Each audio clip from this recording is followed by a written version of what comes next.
Live coverage of this game between the Soviet Union and Canada. Whenever these two nations meet in hockey, it is a major attraction, and this game should be no exception. Although Canada cannot win the gold medal, Canada can deprive the Soviet Union from winning the gold, and Canada at the same time can pick up the second place silver medal. The only loss on the Canadian record, that 5-4 setback at the hands of Team Sweden, and Sweden's only loss, a somewhat controversial 3-2 setback at the hands of the Soviet Union. That was the game where the additional puck mysteriously appeared on the ice right in front of the Soviet goal with some 30 seconds remaining. The Swedes thought they had scored, but it was waved off because of two pucks being on the ice at the time.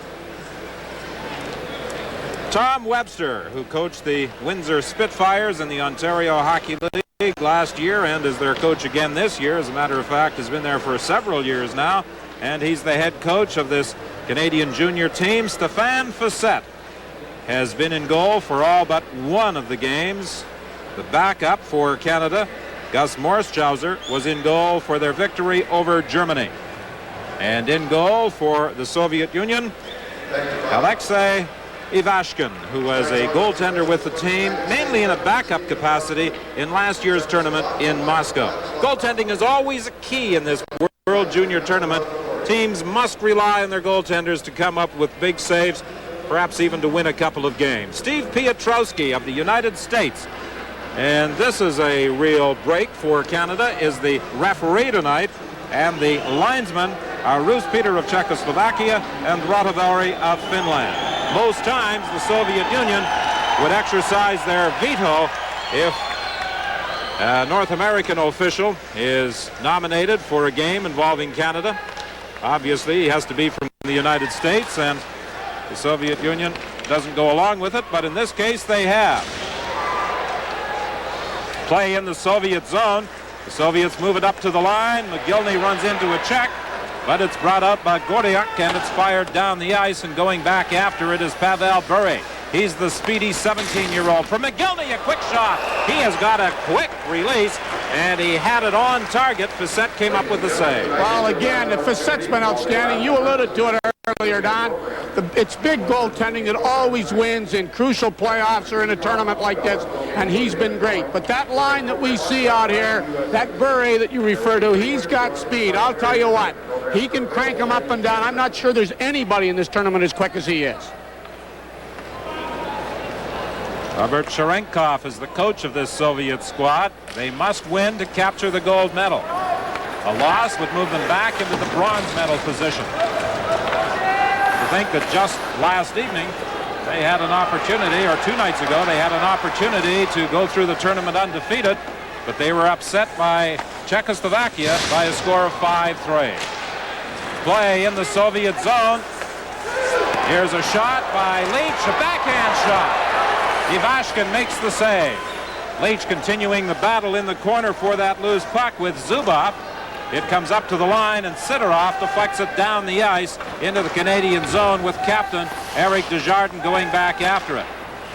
Dejardin looking up on the right side for Leach, too far for him. This will produce an icing call against Team Canada with 18:41 remaining in the opening period. From an emotional standpoint, that was good for the Canadian team. They got in there, they found out they can penetrate a little bit. Leach got off a couple of good shots. I know one of their objectives is to try to get it high on the goaltender. They're going to penetrate. They're going to go to the net. This is it. Today's the day. You know, and as we said earlier, it doesn't matter if it's a gold medal or not. They're playing the Soviets, and they want to beat them. You can be sure of that. Well, the Canadian team was so enthused after its victory 4-3 with that late goal by Castles last night over Finland, and then they had to hope for a victory by Team USA over Sweden today to be in the chase for the gold medal. And while the United States team perhaps had its best competition of the tournament, they were not up to the caliber of the Swedes, and they dropped a 3-1 decision. Ivanov touches it in his own zone. An icing call. That was Martin Jelena chasing him down in that Soviet zone. Well, Martin Jelena, number 7, as the viewers can see, he's been hurt for most of this tournament. He really hasn't been himself. A number 1 draft choice. He's the guy that was traded, as a matter of fact, to Edmonton for Gretzky from L.A. He can score. He's only got 2 assists, and only because he's hurt, because you'd see him around the net a lot, getting a lot of points.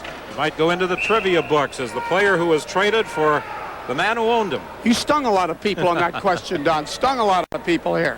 Wayne Gretzky, of course, the owner of the Hull Olympics, the team that Jalina played for. Long shot. Goes back to the net. The battle continues there. The Soviets trying to get it out front. And going into the corner after it is Rasine. Rasine dumps it down the ice. A race for the loose puck. Ivanov back for the Soviets. He hammers it around on the boards. Shannon tried to keep it in. He was unsuccessful, and the Soviets bring it out into the neutral zone. At the line, Gordiuk manages to slide it off to Gomoliako. His shot goes off a leg to the corner. Gomoliako and Okusta, along with Gordiuk, form the biggest line in the tournament. All three are over 200 pounds. Gomoliako is a big forward. He's 6'3", 220 pounds. Smith with a long shot through traffic. It did not get to the goal as a couple of players were in front of the net and it hit them. Now it's brought back down the ice by Vidlowski. His shot goes over the glass and out of play. 17-18 is the time remaining in a still scoreless opening period.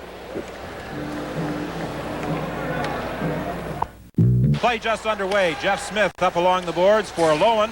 He gets it to Savage, down the ice to McIntyre. Sorokin takes him in against the boards, and Panafilenkov has the puck for the Soviet Union. He was looking for Saipikov, intercepted by McIntyre in across the line. He takes a hit, and the loose puck is brought back by the Soviets. Maikovsky flips it into the corner. Lowen really cranked the Soviet player Godiniuk and sent him flying in the neutral zone. Back comes Canada, trying to make it a 3-on-2, but they opt for a change in lines as Lowen is taken out of the play, back of the Soviet goal, and Godiniuk knocks it out into the center ice area. He was sent flying in the corner. Here's Mogilny with a shot. It just deflects wide. Some good bumping early in this game. Canada has dished out a couple of good body checks. Sheldon Kennedy almost took that lead pass and broke in to Brind'Amour. He runs into a check from Udine. And the Soviet Union takes over at center ice. Lambert knocks down a shot and dumps it back out to the neutral zone. We played 4 minutes of this first period. Sheldon Kennedy. Pass ahead to Brind'Amour. To the net. No one was there. Murphy in the corner, looking for Brind'Amour. Brind'Amour trying to go to the net, gets a shot away finally as that puck bounced. But the goaltender Ivashkin was there to make the save. Mogilny in across the line. Good move, getting into the slot. A shot saved by Fisset. The rebound in front, and it's picked up by Lambert, who starts back for Canada. What an excellent move by Mogilny. That's why he was chosen the top player in this tournament a year ago. Nobody at the point as Canada attempts to apply some pressure. And coming out of his net is Stefan Fisset as he clears it up in the wing to Ricci. It's whistled down on a two-line pass. Well, it was an exciting play, and as you pointed out, he's not an exciting player, but that Fisset is out there. I've said so much about him. These are the kind of tournaments for players. Watch him go into the middle now. Keeps a man with him, and he gets it. He's going off stride, but look at where Fisset is. He's out on top of and scrambles to get that puck, because Fedorov, who's very, very good with the puck and a great quarterback, is right there. From the face-off, a shot right on, the save, the rebound, and the whistle had gone as Fisset came up with another big save. Well, I don't know how many times we've said his name down in this tournament, but there it is. He's out there. He makes the puck hit him by the way he comes out and blocks it. He was there for the second shot. And as you said, every tournament we've been at, it's always been a goaltender that's helped win this tournament for one of the teams. From the face-off, it's Racine laying it around on the boards. Canada trying to get it out of the zone. Leach battling there. The puck goes loose. And Kristich for the Soviet Union drops it off in the corner. Gordiuk, backhand shot, and that went wide. Dumped down the ice and racing back after it is Ivanov. And as he touches it, it's an icing call against Team Canada. Brian?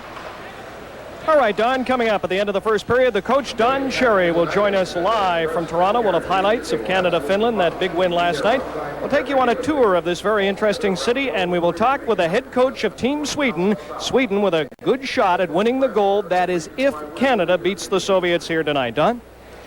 Yes, this is a very interesting city indeed, and I think a lot of people have a misconception about weather in this part of the world. It's been much milder than I anticipated. The last couple of days have been a little cool, but for most of our stay here, the mercury has hovered around the freezing mark. We warmed up, as a matter of fact, some of us. Back at the line, Sorokin fires it into the corner. Piotrowski is the referee tonight. He's from the United States. Oküsta, big strong winger, trying to get it out front. He was tied up, and Shannon brings it back for Canada. He shoots it in. Godinuk going back to the net, playing it around in the boards. Jelena raced in to get the puck. Jelena centering, nobody there, back to Dejardin. He fires it wide. Godinuk will try again to Sorokin. He just bangs it around on the boards, and Sидorov gets it out into the center ice area. Oküsta lost control of the puck, and Jeff Smith, in attempting to clear, put it into the Canadian bench out of play with 13:55 left in the period.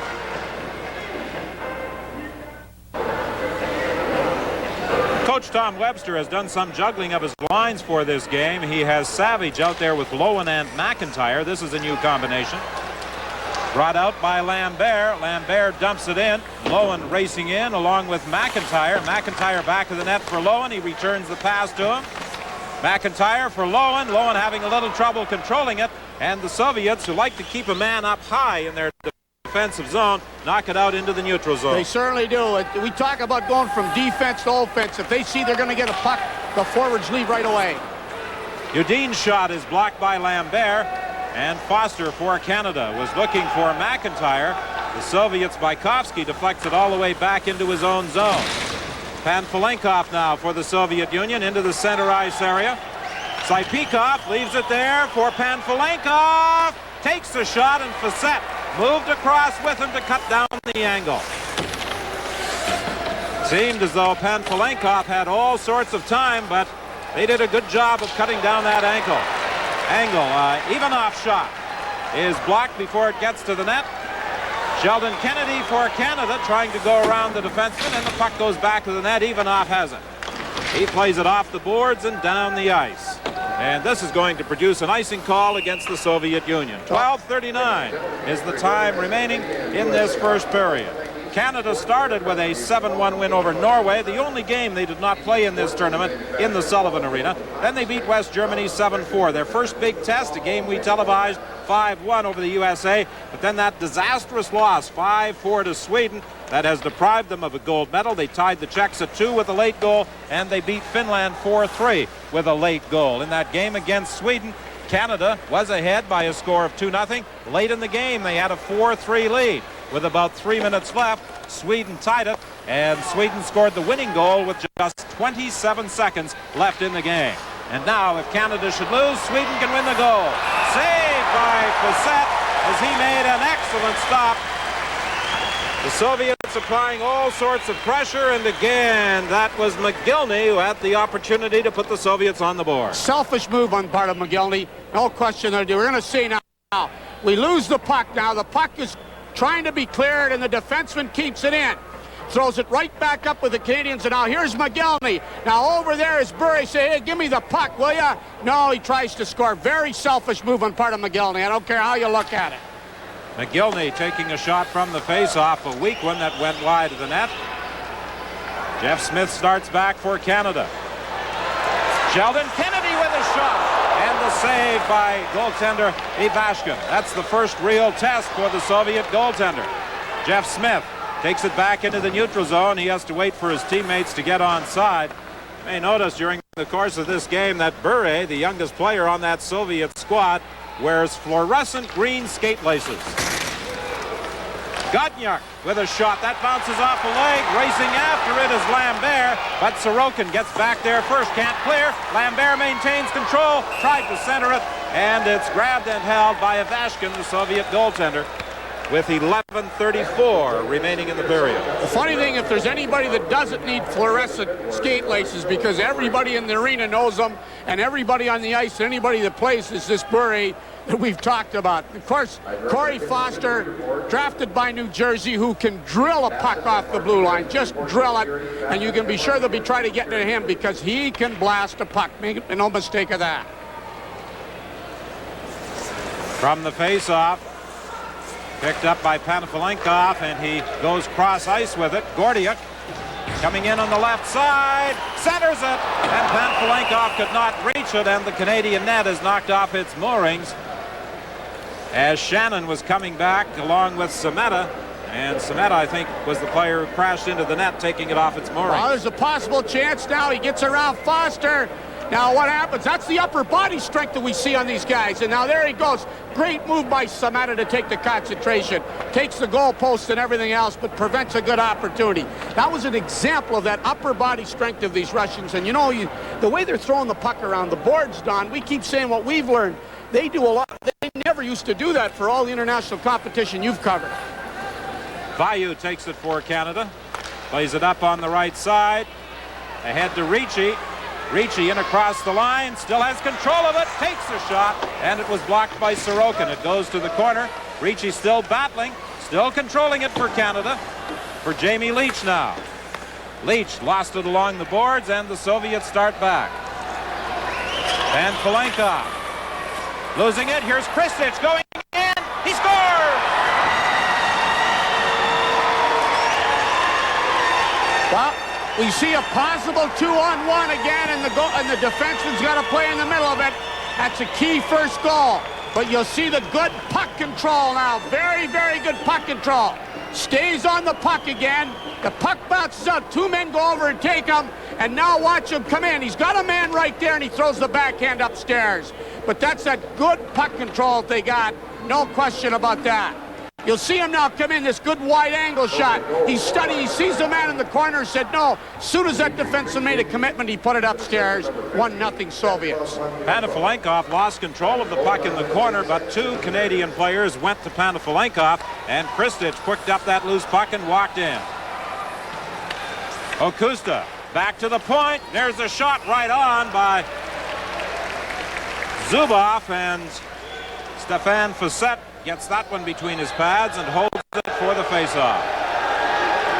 10:36 remaining in this opening period. 1-0 for the Soviet Union. Kristich getting the goal. Panafilenkov the assist at 9:08.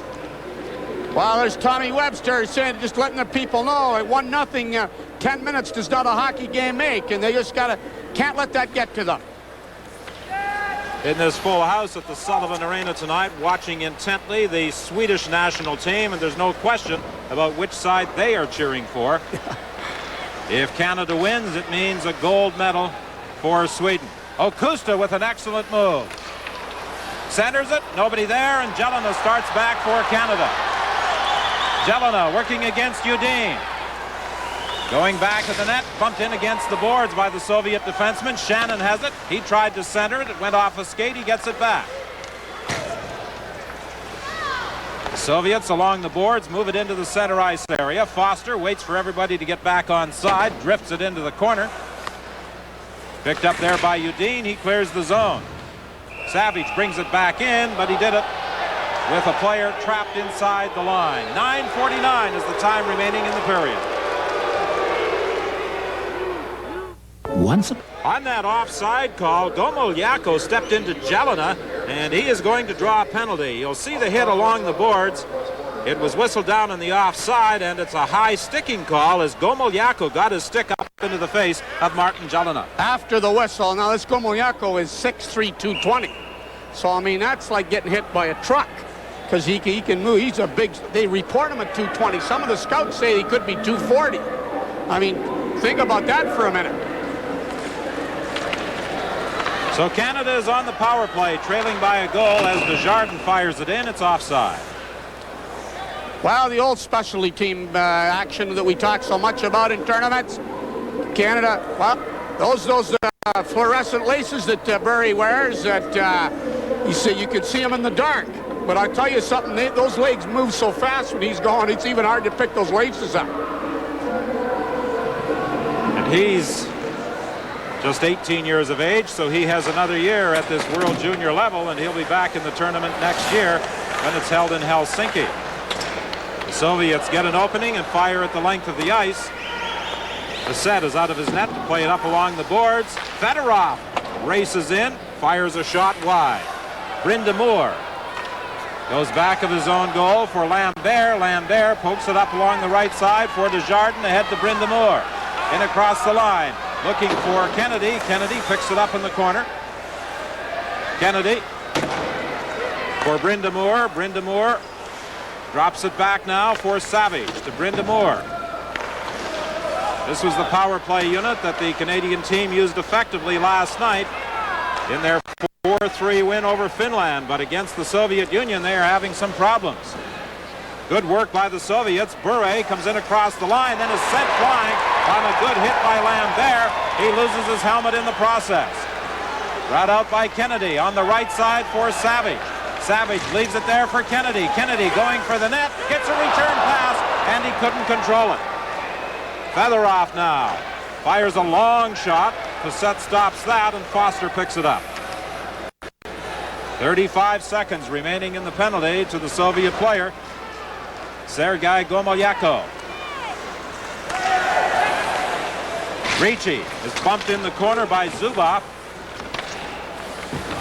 Bykowski battling for it. He comes up with the puck and starts back for the Soviets. 8:05 remaining in the period. Just 14 seconds left in the penalty. Their best chance wasn't even a shot on net when Kennedy brought it up and moved.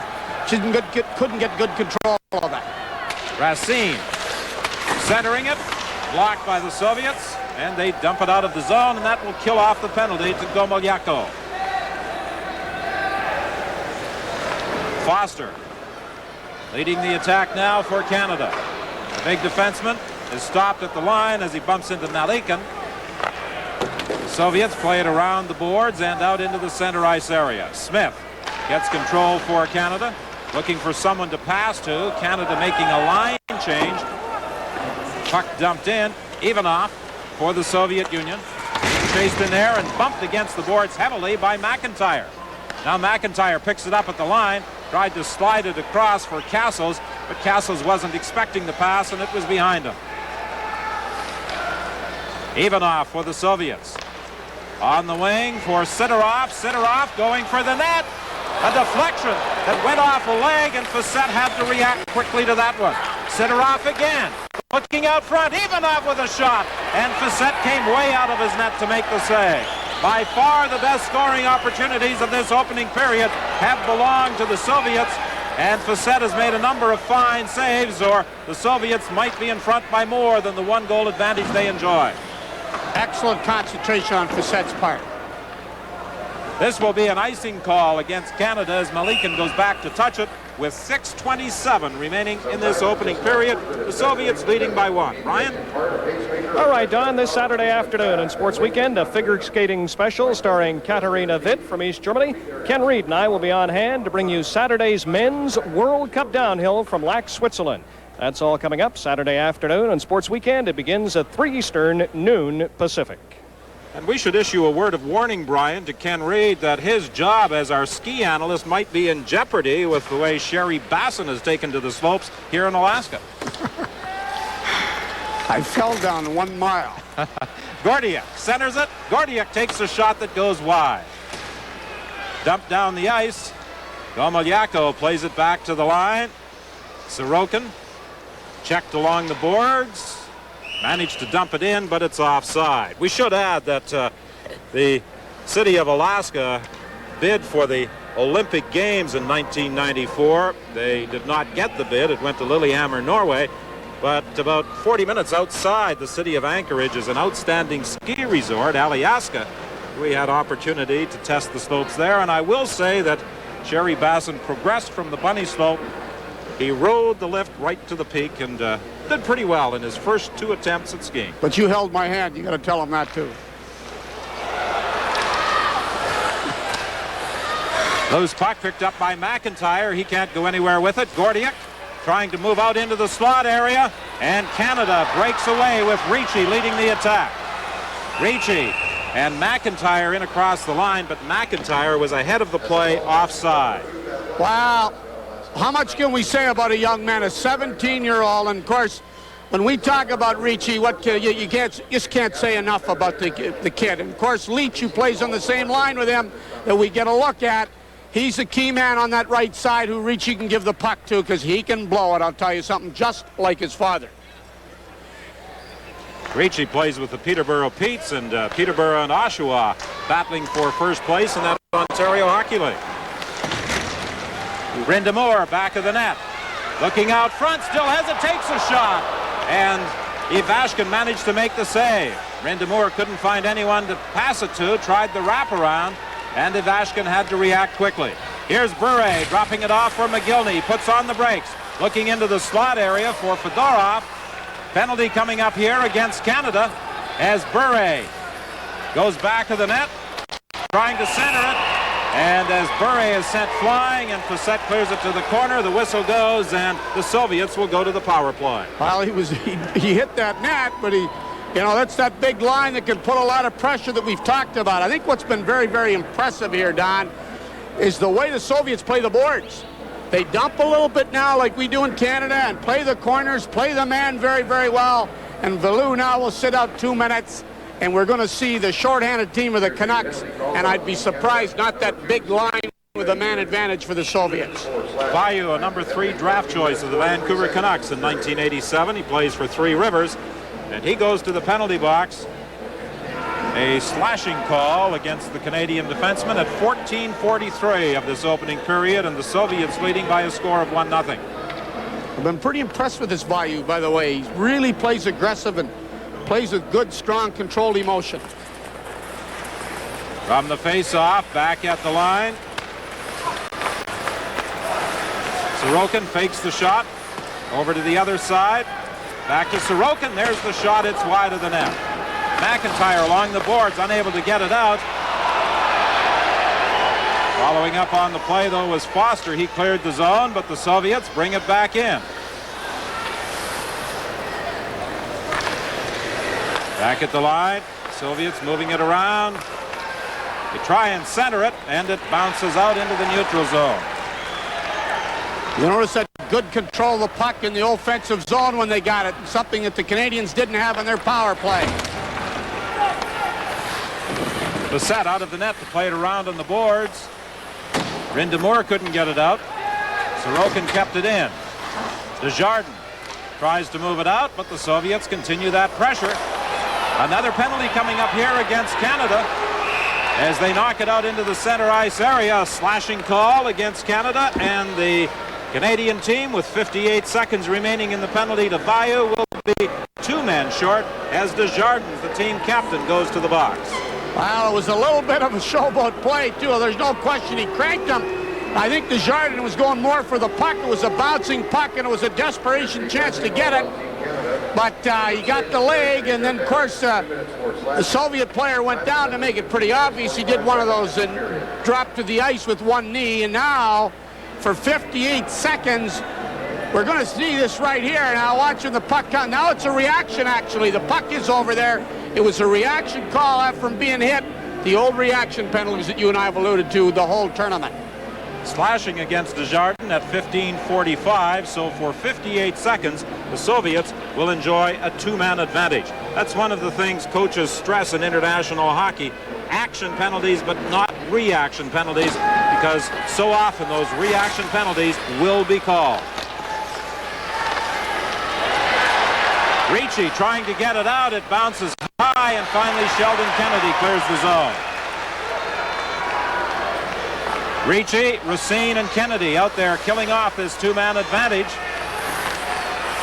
Puck is stolen by Ricci, dumps it down the ice. Kennedy racing after it, bumping with Sorokin. Kennedy has it, looking up front. Oh, if he could have got it to Ricci. Ricci was all by himself. But Kennedy apparently did not see him, and now there's a penalty coming up here against the Soviets. But Ricci was all by himself in front of the net if Kennedy had been able to get the puck to him. The impressive thing here is Kennedy is aggressive on the play. He's very, very aggressive. He goes to the puck. He's been there.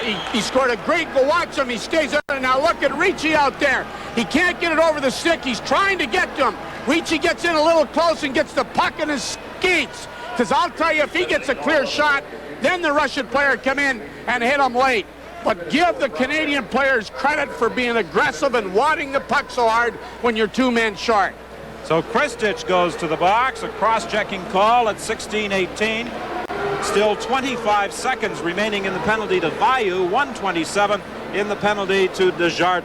Christich, one of 8 players on this Soviet team who were with the squad in Moscow a year ago when the Soviets won the silver medal for their second-place finish. I can't get so excited here. I'm going to lose my voice down. You'll be all alone. You might be wanting that to happen.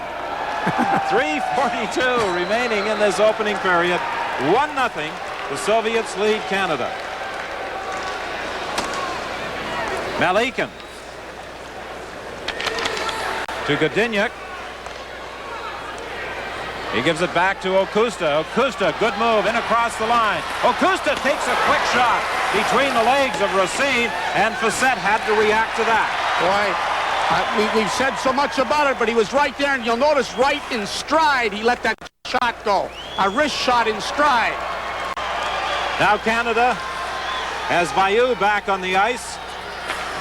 Long shot, and that is held as Gordiuk let the blast go from the top of the circle. 54 seconds remaining in the penalty to Dejardin. 1:27 in the penalty to Christich. Interesting point. I don't think that Canada at the time knew that the penalty was up because they let that guy walk in. It's a story that we talk about communication. He just came out of the penalty box.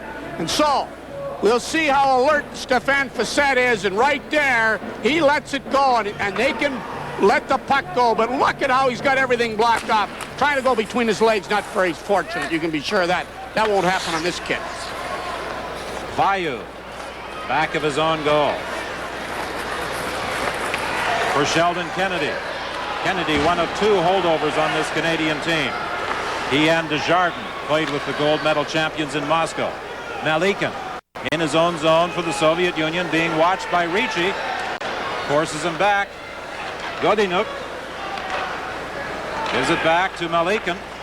Pass into the center ice area. He was looking for Baikovsky, and this is an icing call against Team Soviet. Well, they're going to play 4-a-side or 5-a-side with the goaltender for another 18 seconds, and then Canada is going to have a 33-second power play to maybe get something going. We saw Sheldon Kennedy now just come to the bench. I tell you, he's been a tower of strength. He's been that seasoned veteran. He plays with a great spirit. He's a credit to that Swift Current Bronco team that he plays for. In 18 seconds, Canada will have a manpower advantage.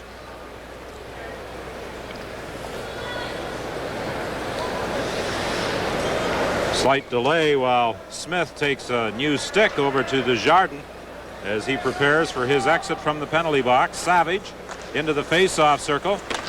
Fedorov wins the draw. Fedorov now back into the corner after it. Gets away from Leach. This big fella can fly as he comes in across the line. Fedorov tried to go around Lambert, and the Swift Current Bronco product took it away from him. Lambert ahead to Savage. Canada now with a man advantage as it's fired into the Soviet zone. Cimetta tried to center it, but Baikovsky was there to poke it away from him, and they dump it down the ice. Going back after it is Foster.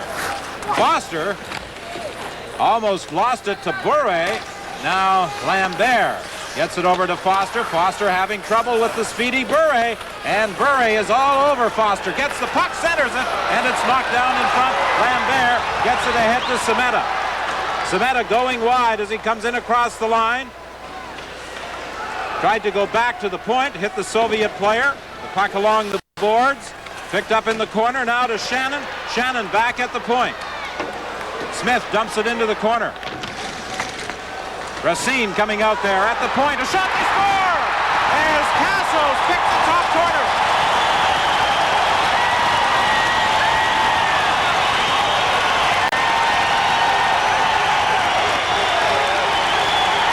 Just good old-fashioned pursuit of the puck. That's what you call it. Now Castles get a look. Here comes out and picks the upper corner, and the goaltender didn't even know it was in. He went over his shoulder. He was looking for the other side. This Castles, who got the big goal last night, I've seen a lot of them. Matter of fact, I see so much of them, I see too much of them. But I'll tell you, he's a player. He knows the whole ice surface, and he'll play in these big games like that big goal he got. He's come alive when they want him, and it's a great goal. Wrist shot upstairs. It's 1-1, and what a time for it with 1:19 left. Well, they made a change back in the point. Racine coming out because they wanted to take advantage of his shot. Castles came walking out from the corner, got to the circle, saw that opening, and put it upstairs to tie it at 1. Kennedy trying to center it. Brind'Amour takes a long shot right on. Ivashkin makes the save. They can't clear. Brind'Amour getting set. He's knocked off the puck by Ivanov. It goes back to the net. Canada trying to center it as Kennedy attempted to slide it out front. Ivashkin held it at the side of the net. If there were ever some good moments for this Canadian team in this whole tournament, Don, and we've watched most of it, we got to admit this, they've really played well here at spurts, especially this last minute and a half. Castle's second goal of the tournament at 18:41 with Ricci drawing the assist. You know what we're seeing some good, you know, we used to talk with all the hockey you covered on, we're seeing good wrist shots. Everybody say it would disappear. Some good, really good puck control and things that we've always talked about. Of course, at this kind of competition, you're going to. Racine, backhand shot in front of the net. McIntyre spun around and fired it high and wide. Ricci having problems in the corner with Udine. Still manages to control the puck, then lost it, and it's knocked out by the Soviets. Sидorov in across the line with Christich. Christich tried to go upstairs again. This time, he went over top of the net, and Canada breaks back. Ricci to McIntyre. McIntyre takes the shot, but Zubov got his stick on it to partially block it. And the reason for the whistle, the Soviet net knocked off its moorings with the play in the center ice area, and 8 seconds remaining in the period, the score tied at 1. Well, I'll tell you, we've seen some hockey. I'll tell you what, some up and down skating, the good old-fashioned stuff. You talk about entertainment here in this first period. We've talked so much about this great line of the Soviets. We've seen the Canadians move the puck well, handle the puck, get on the puck, and of course, what can you say about this guy here? I mean, Fissette. I mean, whatever we've said, we haven't said enough, and we seem like we've been talking about him all the time. And I'm happy to see it. He wanted to be here. He's come in here, and if he doesn't make the All-Star team, well, hey, I've been watching the wrong hockey. Dejardin plays it ahead. Here's a shot by Leach. He scored!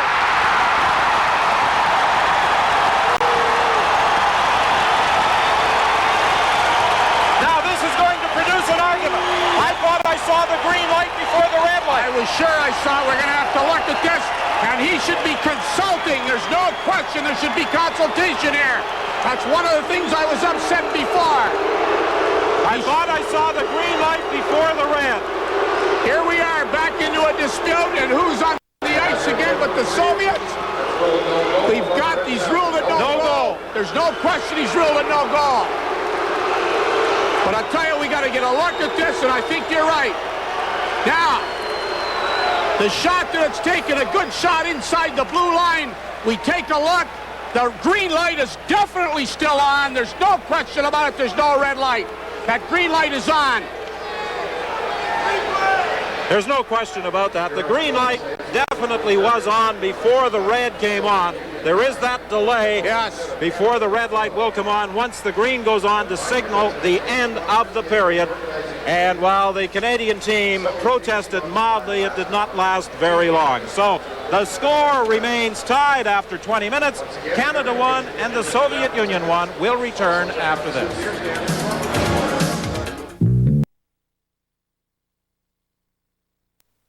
Here at the Sullivan Arena has to be pleased with the way this Canadian team came on in the latter half of the period after the Soviets dominated the first 10 minutes. They outshot Team Canada 15-14 through 20 minutes of play. Well, just looking at the shots on net and the chances, if we all concede that the Soviets had the first 10 minutes, obviously Canada had to have the second 10 because it was obviously a pretty even game. Well, I think organizers of this tournament in Anchorage were a little disappointed with some of the crowds during the week, but they are certainly pleased with the full house that is watching this game between Canada and the Soviet Union, the wind-up to the 10 days of competition tonight.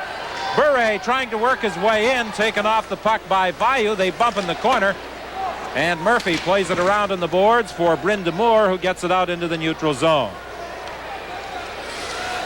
Fedorov, rink wide for Mogilny. Mogilny with a shot, he scores! Wow, there were 2 hits on that ice. One with that shot, and then he got decked by the defenseman with the shot, but it was quite a shot, I'll tell you that. He's getting himself up. He's had that bad knee, and we don't know if we can get a look at Mogilny right there where it's, I don't know if he just had the wind knocked out of him and his knee is all right. But we'll see when he comes in. He's met straight up right here, and that is a terrific hit. But he's up again. Watch him come across there. What a terrific clean hit, but the puck went between his legs, and it's 2-1. He's the rest of the team really isn't concerned about him right now. They're just happy to be ahead 2-1, Don. 2-1 is the score. Mogilny letting the shot go just as he was decked by Rod Bryn Damour. He really flattened the star Soviet player. He was named the outstanding forward in last year's tournament, and he was a key figure on the Soviet team that won the gold medal at the Olympic Games in Calgary. They called him up for the Soviet national team for the Olympic Games after he played on the World Junior team in Moscow. So it's 2-1 for the Soviet Union. Yudin unable to get it out. Jamie Leach trying to center it, and it's held at the side of the net by Ivashkin as Mike Ricci was there looking for that centering pass from Jamie Leach. It was interesting. Mogilny was so highly discussed and talked about before the tournament, but he got hurt. Just like Jelena got hurt early, he got hurt. We really haven't seen him until today play like he's playing in this first period and the part of the second. I think he saves himself for the key games because he was hurt in the first game of the tournament. The word we got was that he had a broken ankle, a broken leg. He had ripped up his knee. There were a variety of reports. And wouldn't you know it, he shows up for the next Soviet game. Then he was injured in that game, had to be carried off the ice. It looked as though he wouldn't play again, but he is flying out there tonight for the Soviet Union, and that goal coming just 20 seconds into the period with Fedorov drawing the assist, and it's 2-1. The Soviets leading Canada. Jamie Leach trying to slide it ahead for Ricci, but Sidorov is there to intercept. In the center ice area, Cimetta takes a hit from Christich, manages to get the puck back over to Smith. Smith, an Edmonton Oiler draft choice. Dumping it in. Zubov plays it around on the boards for Christich. He gets away from a check. In across the line, takes a shot. Saved by Fisset. Loose puck in front of the net. Sidorov scores!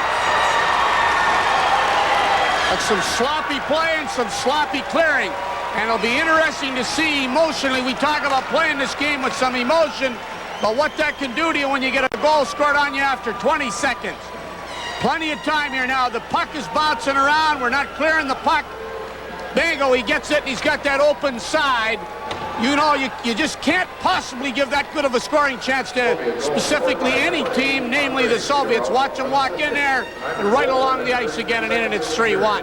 And in a minute and 33 seconds from a 1-1 tie, we see a 3-1 game. So Andrei Sidorov with the second goal in the early stages of this second period for a 3-1 Soviet lead. Now it's Canada with Reggie Savage working towards the net, being watched there by Ivanov. Gets it to Lambert, who is in deep. The Soviets play it around the other side and out. Foster goes back after it. Unable to clear. Okusta looking in front. There's nobody there. Lambert starts back for Canada.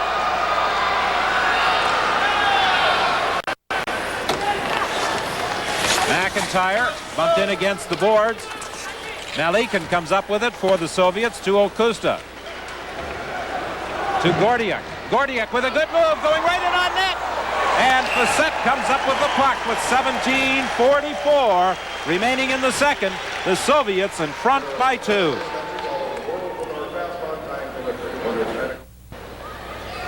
The face-off to the right of Fisset, back at the line. Sorokin into the corner to Mogilny. He scored after just 20 seconds, and then Sidorov scored 73 seconds later. Mogilny back of the net. Tried to center it. Fedorov at the side of the net is knocked off the puck as Fisset jams it against the mesh, and there'll be another face-off in the Canadian zone. Well, the Soviets, as they did to start the game, have come out flying to start this second period. Well, obviously they've shown the old story. You give them an inch and they're going to take advantage of it. I mean, this line in place that they wanted, that Tikhonov wanted for the Red Army team, for the number, like these three guys are NHL players typically. You can't give them any room. Crowd, of course, favoring the Canadian team. Many of the spectators, former Canadians who now live in Anchorage. Godynuk battling in the corner. Sheldon Kennedy comes up with the puck. However, the Canadians are unable to control it, and Buре breaks out.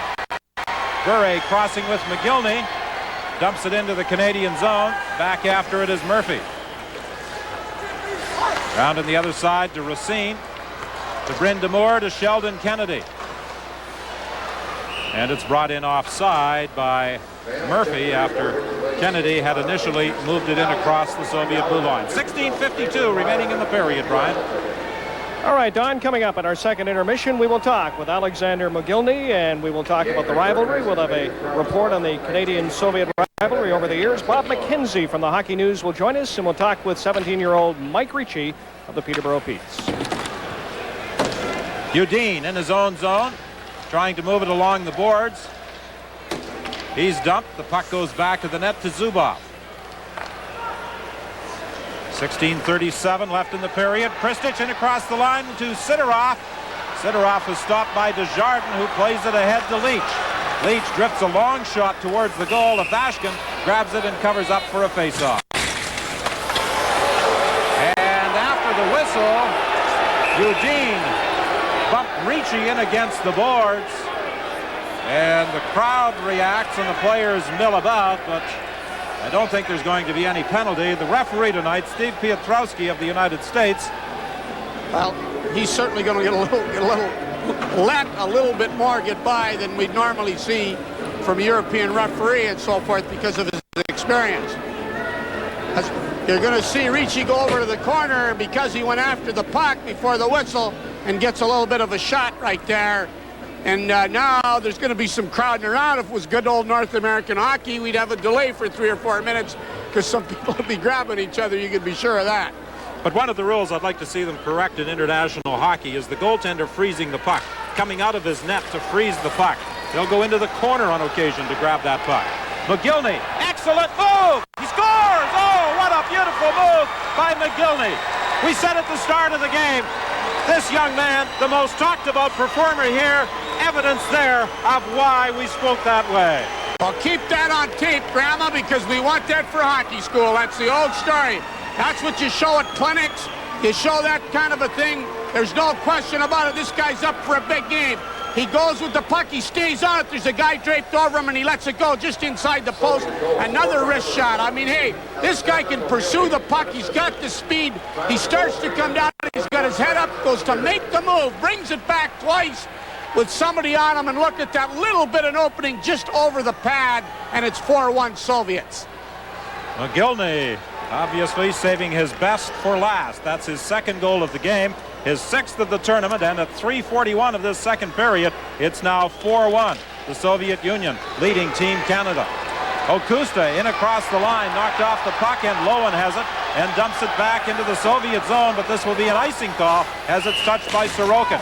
And Sorokin takes a hit in behind the net from Darcy Lowen. And in a previous game, the Canadian team was called a couple of times for those hits after the whistle had gone on an icing call. Well, we've seen a couple of late hits from both sides, and obviously the refs letting something like that get by. Tommy Webster's got a little bit of a job here right now because, if anything, they can't let this affect them emotionally, that's for sure. Because it can get a lot worse. They got to quit looking at the scoreboard and say, we just need one at a time. From the face-off, Rasine plays it around the boards and down the ice. No icing on this one as Godynuk goes back to touch it to Gordiuk. Up along the boards, Gomoliako can't move anywhere with it. He gets a return pass as he moves into center ice. Too far for Gordiuk. Czechoslovakia in the second period, leading Finland by a score of 4-2. Not good news for Canada, because if Canada should lose this game, Canada would be bounced out of the medal picture. They would finish in 4th place. One of the things the Soviets are doing, too, is that they have some people coming back to back check.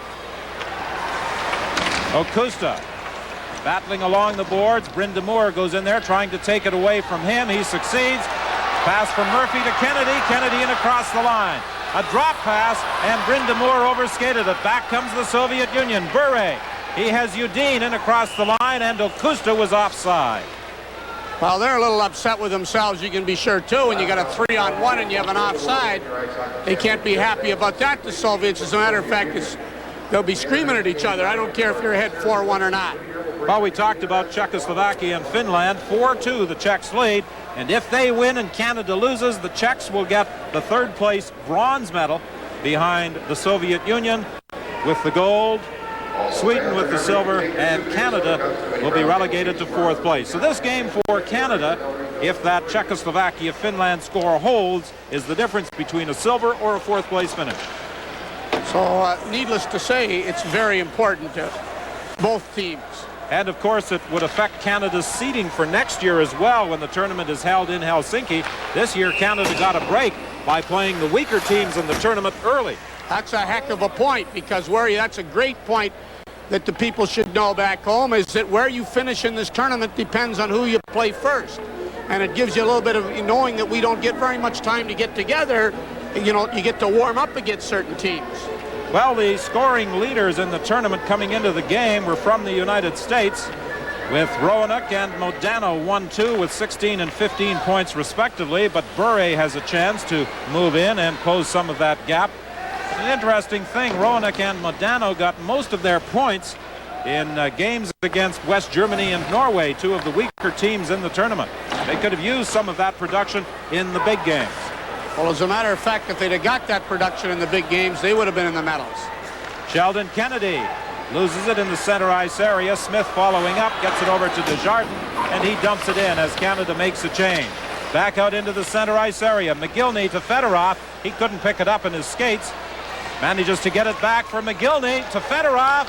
Shot. Good save by Fisset. That one was up high. Yudin keeps it in at the point, but now Canada brings it out. Rink-wide pass intercepted, and there's an injured Soviet player, and there's going to be a penalty here against Canada. So with 13:55, the Soviets will have a man advantage. Kori Fostер is going to the penalty box, a slashing call against Canada, and it was Mogilny who was chopped down in the Canadian zone. Well, you know, with all due respect to Mogilny, because his talent is unbelievable, he's been on the ice more than the Zamboni.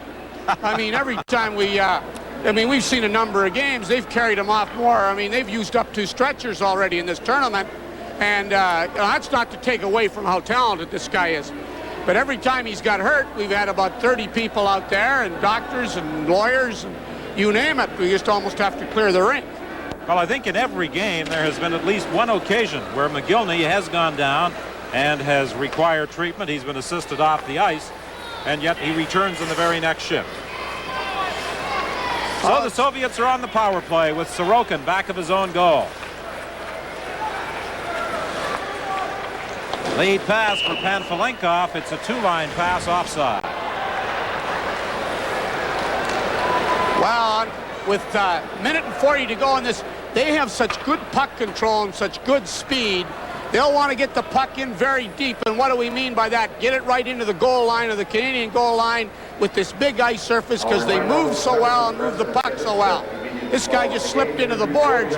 You can see him from the point that he's been in a lot of scoring himself as a defenseman. 1:40 remaining in the penalty to Foster, and that is a rather quiet Canadian bench with 13:35 remaining in the second. Long shot right on. Ivashkin makes the save. It looked in the dying seconds of the period as though Canada was going to take a lead, but the goal was correctly waved off as the green light had definitely come on before the puck went into the net. Pantelenkov back to the line to Sorokin. To Pantelenkov at the side of the net. Christich looking for Pantelenkov, and it was broken up by Racine. Now Racine in the corner trying to clear, having problems there with Christich. He comes up with the puck to Sorokin. He fakes the shot. Now Sorokin is all set to tee it up again, but the Canadian net is knocked off its moorings by Pantelenkov. Well, the Canadians are getting another penalty on interference. We're going to see right here where the referee jumps on it and calls interference. Now, watch the Russian player try to go to the net, and now the Canadian takes him out. Calls it interference. And now, it's going to, for 1 minute and 2 seconds, it's going to be the 5-on-3 or the 6-on-4, as we noticed in one of the questions yesterday when the Swedish coach kept referring to his goaltender as part of the players. We seem to think that they're not even dressed. Interference against Ivz Rassin at 7:03, a two-man advantage for the Soviet Union. Well, that incident took place right in front of the referee, Steve Piotrowski. Not much question that it was an interference call. Well, Mogilny's recovered. He's back out there with that big line, that good medical reassurance on the bench. Sorokin to Zubov. Bure back to Zubov. To the line, Fedorov at the side of the net to Mogilny, and he was going across ice looking for Bure, but the Canadian player Dejardin got his stick on it, and it was fired up into the crowd. Well, there's no question that they've studied the films for sure on this. They know what they're trying to do. They're trying to draw the man out and then put it close to the net. They got two guys parked on the post, and when you got a two-man advantage, it's pretty easy to do. The Canadian defenseman Dejardin is just trying to play in between them. They got to buy some time, at least 44 seconds here, because that's how long they got this two-man advantage. And Mogilny, who's back out there in the cap of the team, he says, I want that hat trick. Well, Mogilny last year was the scoring leader as the Soviets finished in second place in the tournament in Moscow. He had 9 goals and 9 assists. Bure working to the corner, and the Canadian team was fortunate that another penalty wasn't called. This is Zubov. Zubov from Mogilny. He tried to slide it to the net, and it's picked up by Dejardin, and he dumps it down the ice. Now it's Sorokin. Long lead pass for Bure. Fedorov going for the net. There's the shot, and Fedorov deflected it wide. Mogilny to Fedorov. Fedorov back to Mogilny. Scores!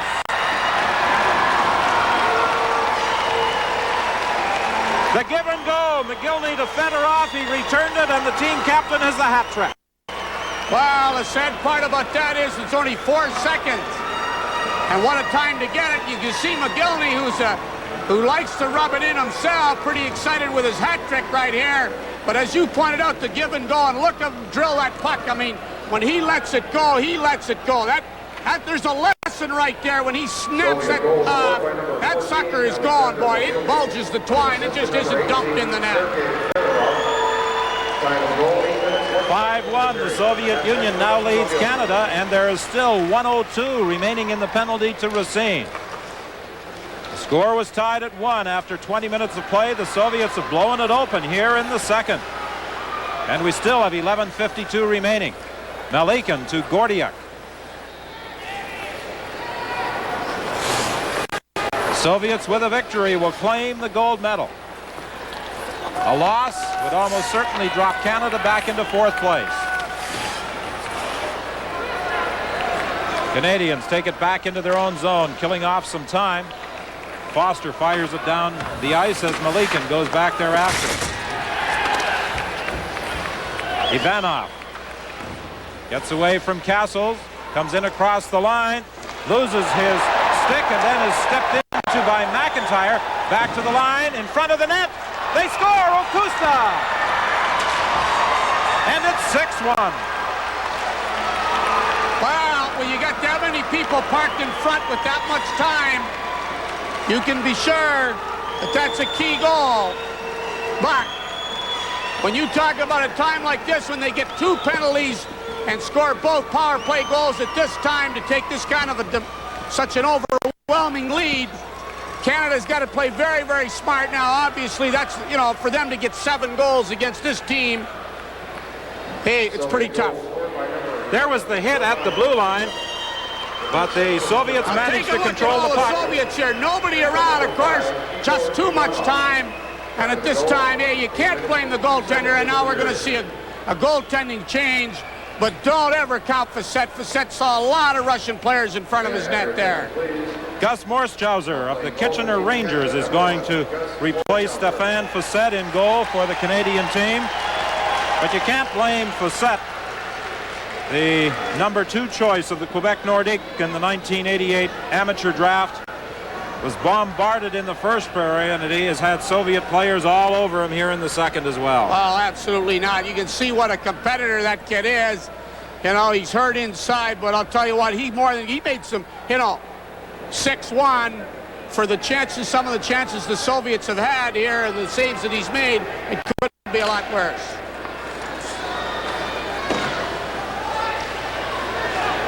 Bayou goes rink wide with it. 11 minutes remaining in the period. 6-1, the Soviets in front. Vivskovsky drops it for Gordiuk. Gordiuk goes back to the Canadian goal. Lost it there to Lowen. Lowen can't move out. Gordiuk gets it back of the net. Here's a shot right on, and Morschauser makes the save. At the side of the net, Vivkovsky trying to go to his backhand, gets it out, they ring it off the post. Dyspikov let that go off the post. In this second period, the Soviets all over the Canadian team. They certainly are. You talk about this game played with emotion. Canada's down, they're hurt emotionally, they know the score, and this other team says, hey, we want more, the Soviets say. Deflected in, but Lowen was offside. 10:09 remaining in the period. Gaz Morschauser has replaced Stefan Fisset in goal for Canada. He has seen action in only 1 game. He played against West Germany in a 7-4 Canadian win. Well, he gets a test there now. Here's a shot. Look at where you are, where you're firing that puck right off the post. You talk about that being a goalie's best friend. We saw an example of it. Dejardin in his own zone, lead pass, deflected down the ice, right on the Soviet goal. Zubov for Christich. Christich checked by Dejardin, and Dejardin gets the puck for Canada to Jamie Leach. The crowd reacting to the Canadian team. He tried to center it, but Christich knocked it to the corner. Now Ricci gets it back to the point. Jeff Smith with a shot, and that is deflected up over the glass and out of play.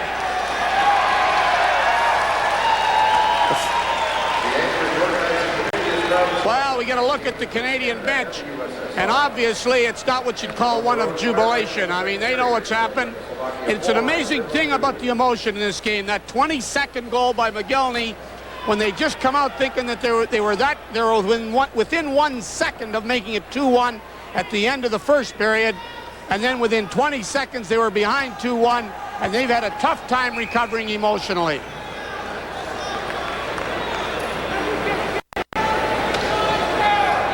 It's a 6-1 game, the Soviets in front. And as we look at that scoreboard and a 6-1 Soviet lead, I look over at Mike Murray, the public relations director, who is keeping stats for us, and he says he can't remember the Canadians ever losing by more than 4 goals since the national team was formed. Can you, Sherry? No, as a matter of fact, I can't remember either. In Hamilton, it was a 4-1 loss, and it was a fairly close game right till the end. As a matter of fact, our records are very, very close. And we can't forget something. You know, Canada's loss to Sweden was their first loss in 13 games of international competition. So let's not forget what's happened here. Fired down the ice, and this will produce an icing call by the Soviets with 9:10 remaining in the second, and the Soviets taking total control. They're in front by 5.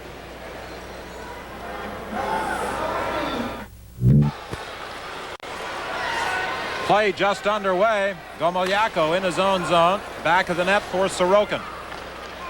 Up into the center ice area, and what a hit there as the Soviet player was decked by John McIntyre. He caught him with a hip.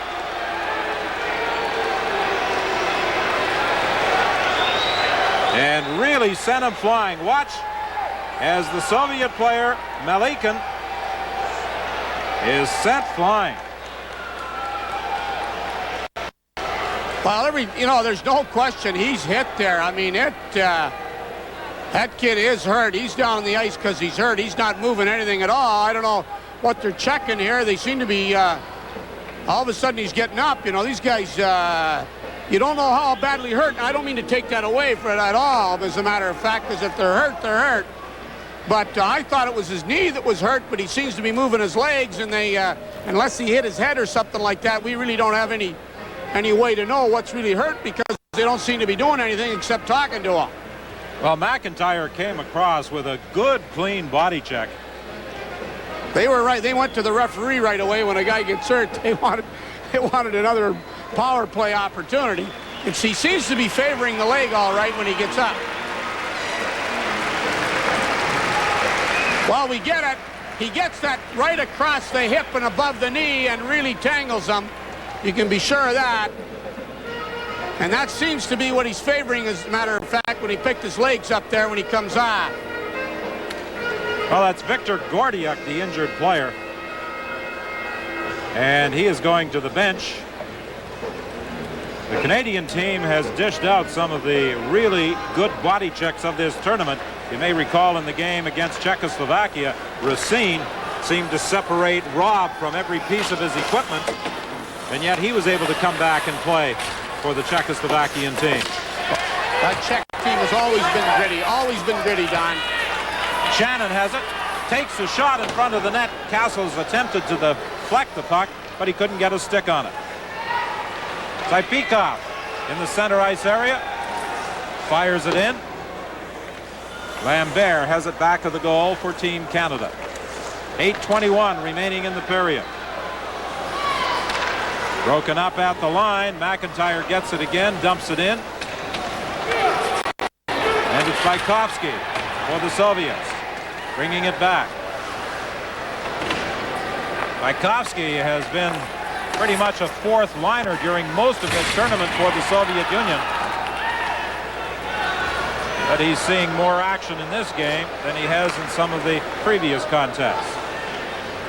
Kristich in across the line, drops it there for Buret. Buret bumped in against the boards by Dejardin, and Ricci has the puck for Canada. He plays it off the glass and out. Malykhin takes over for the Soviets. The big defenseman fires it in deep. As a matter of fact, he puts it up over the glass and out of play. Well, you talk about a miracle on ice, and Eric Dejardin was there with the gold medal in his hand last year in Moscow, and you can be sure the Soviets remember losing that gold medal last year.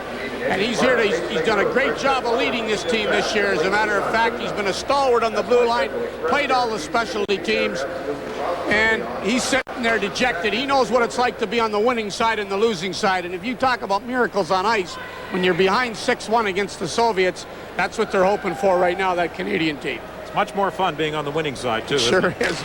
I know exactly what you're talking about. Going back after it is Ivanov. Kennedy went charging in with him. Back to the line. Bayou hit the side of the net. And the Soviets clear the zone. 7:13 remaining in the period. Stolen by Kristich. In across the line. Kristich getting set. Saved by Morschauser.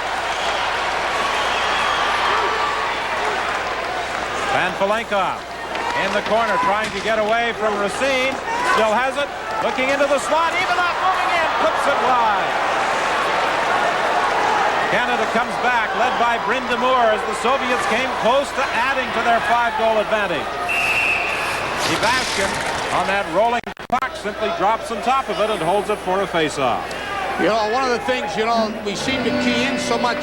We're behind 6-1 here. We got to remember, as we said, we talked about the key loss to Sweden. It's Canada's first loss, correct me if I'm wrong, gone in 13 games in international competition at the junior level. Then they come back, so this will only be their second loss in 16 games. So you don't overshadow the fact what a good job they have been doing. Buret has the puck for the Soviets. He was trying to hit Mogilny in full flight in the center ice area. Mogilny behind his back to Fedorov, going in. Moschauzer's got it. Well, even Fedorov, who I think is a centerman, is one of the best quarterbacks he played last year. He's talking to himself right now. And give that Gaz Morshauzser coming in here cold like that when they're down, and he's only played one game. But watch Fedorov. He's got clear sailing. He's going and he says, listen, I'm going to take it to my backhand. Moschauzser stays with him and grabs it out of the air. That Moschauzser kid that plays for the Kitchener Rangers was a free agent. He just wouldn't give up. He went in there, was not drafted in junior hockey, stayed with it. Hey, that's staying with that puck. And that Fedorov, he's a world-class player, make no mistake of that. He was a member of the All-Star team last year along with Mogilny, and they are the only two members of last year's All-Star team who are not playing professional hockey this year in the NHL. Greg Hoggood is with the Boston Bruins. Theron Fleury was just called up to the Calgary Flames. Teppo Numminen is with the Winnipeg Jets, and Jimmy Waite with the Chicago Blackhawks. He would probably have been with this team had he not suffered a broken collarbone just before the Canadian team went to camp.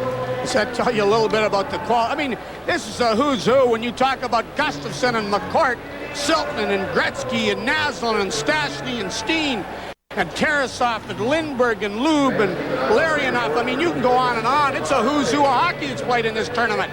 So, you know, when you only lose 2 games in 16, and this is a who's who of hockey of 19 and 18-year-olds, because almost all of them go on not only to play, but most of them stars in the NHL.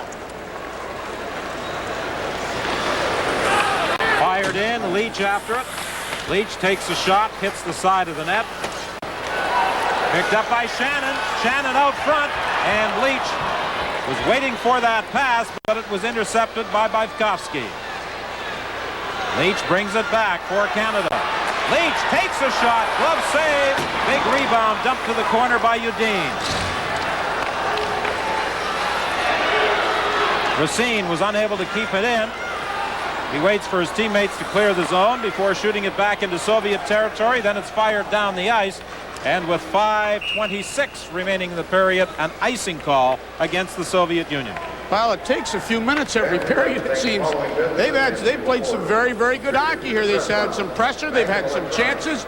They're obviously not reading the scoreboard, which says something about how they've regrouped a little bit here. They got to forget about that score now. Now it's a question of playing for pride.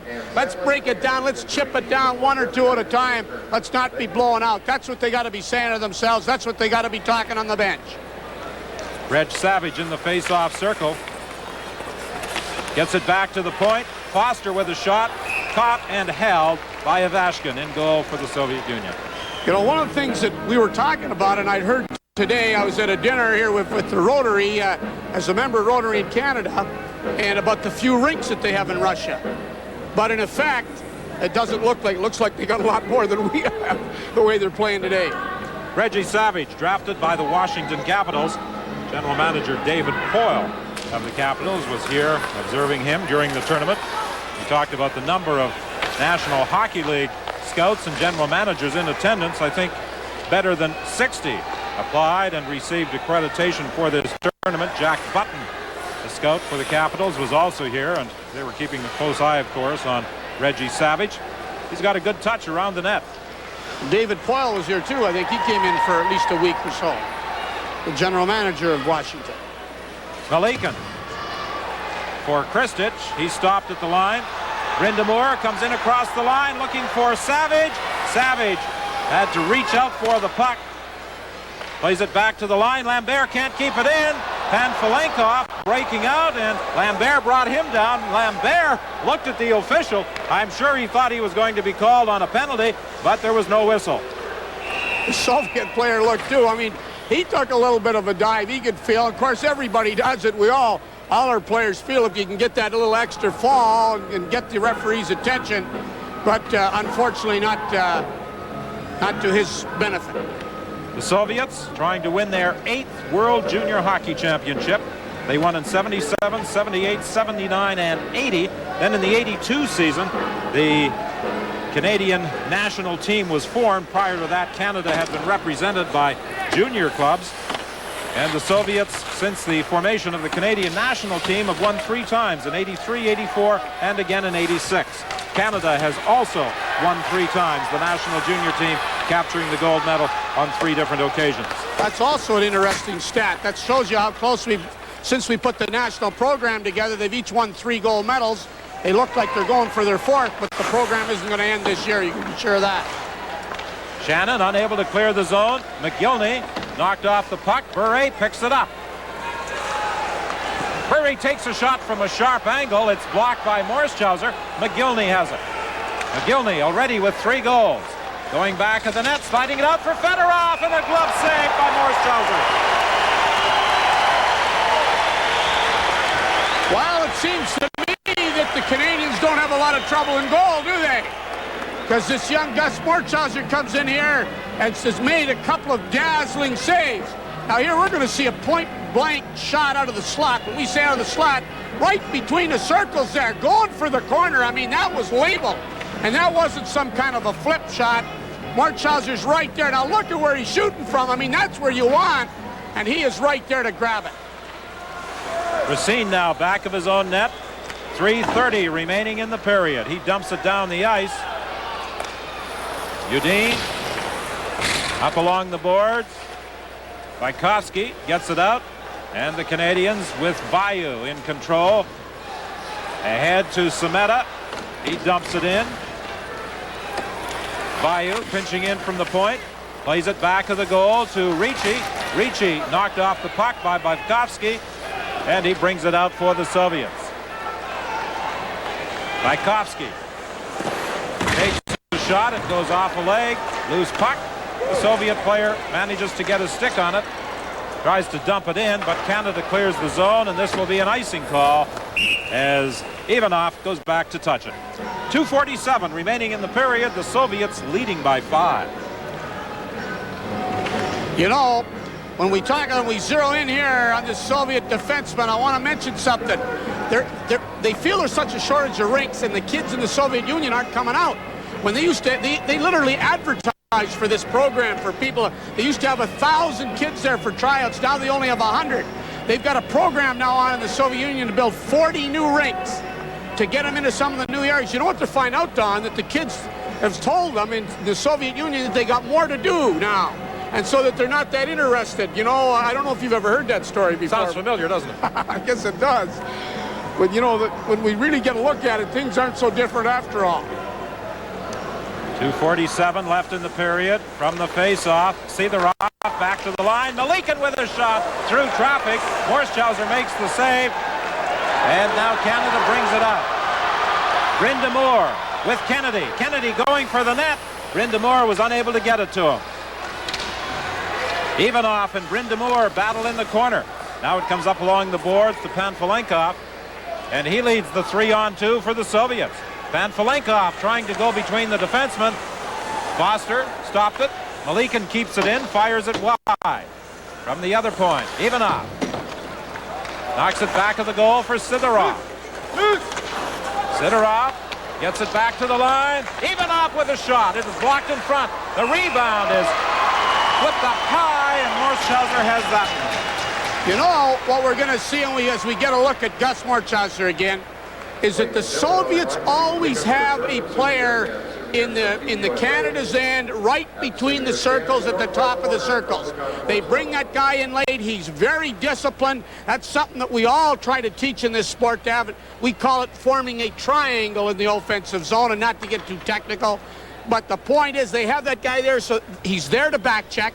At the same time, he's there to get that shot because that's the best spot to score from. and the defensemen have to come out a long ways to cover it. Dejardin along the boards for McIntyre. To Lowen. Lowen centering it. McIntyre was going for the net, looking for the deflection, and he knocks the nets off the moorings in the process. 1:48, the time remaining in this second period. The Soviets scored at the 22nd mark, Mogilny's 5th goal. At 1:33, Sydorov, his 5th goal of the tournament. At 3:41, it was Mogilny again. And then at 9:01, Mogilny with the hat trick, and Oküsta at 9:52. And that's the way it stands, 6-1. Soviet Union leading Canada. Lone Canadian goal in the first period by Castles. Fired down the ice by the Soviets. Dejardin will touch it for an icing call. Well, it's just a question of clearing the puck for this face-off. The Soviets are obviously going to play it very, very safe in their own end. Nothing fancy here. You get a 6-1 lead with 1 minute and 41 seconds. They're just saying, let's get the period over and let's get out of here. You know, one of the other things that we've heard with all this information that we've been gathering, you and I, is the Soviet players say that by the time they finish their careers, they're so old, if they start another career, it's too late. Jeff Smith with a shot right on. Ivashkin makes the save. Canada applying some pressure. Cement out front, they score! Ricci knocks it in.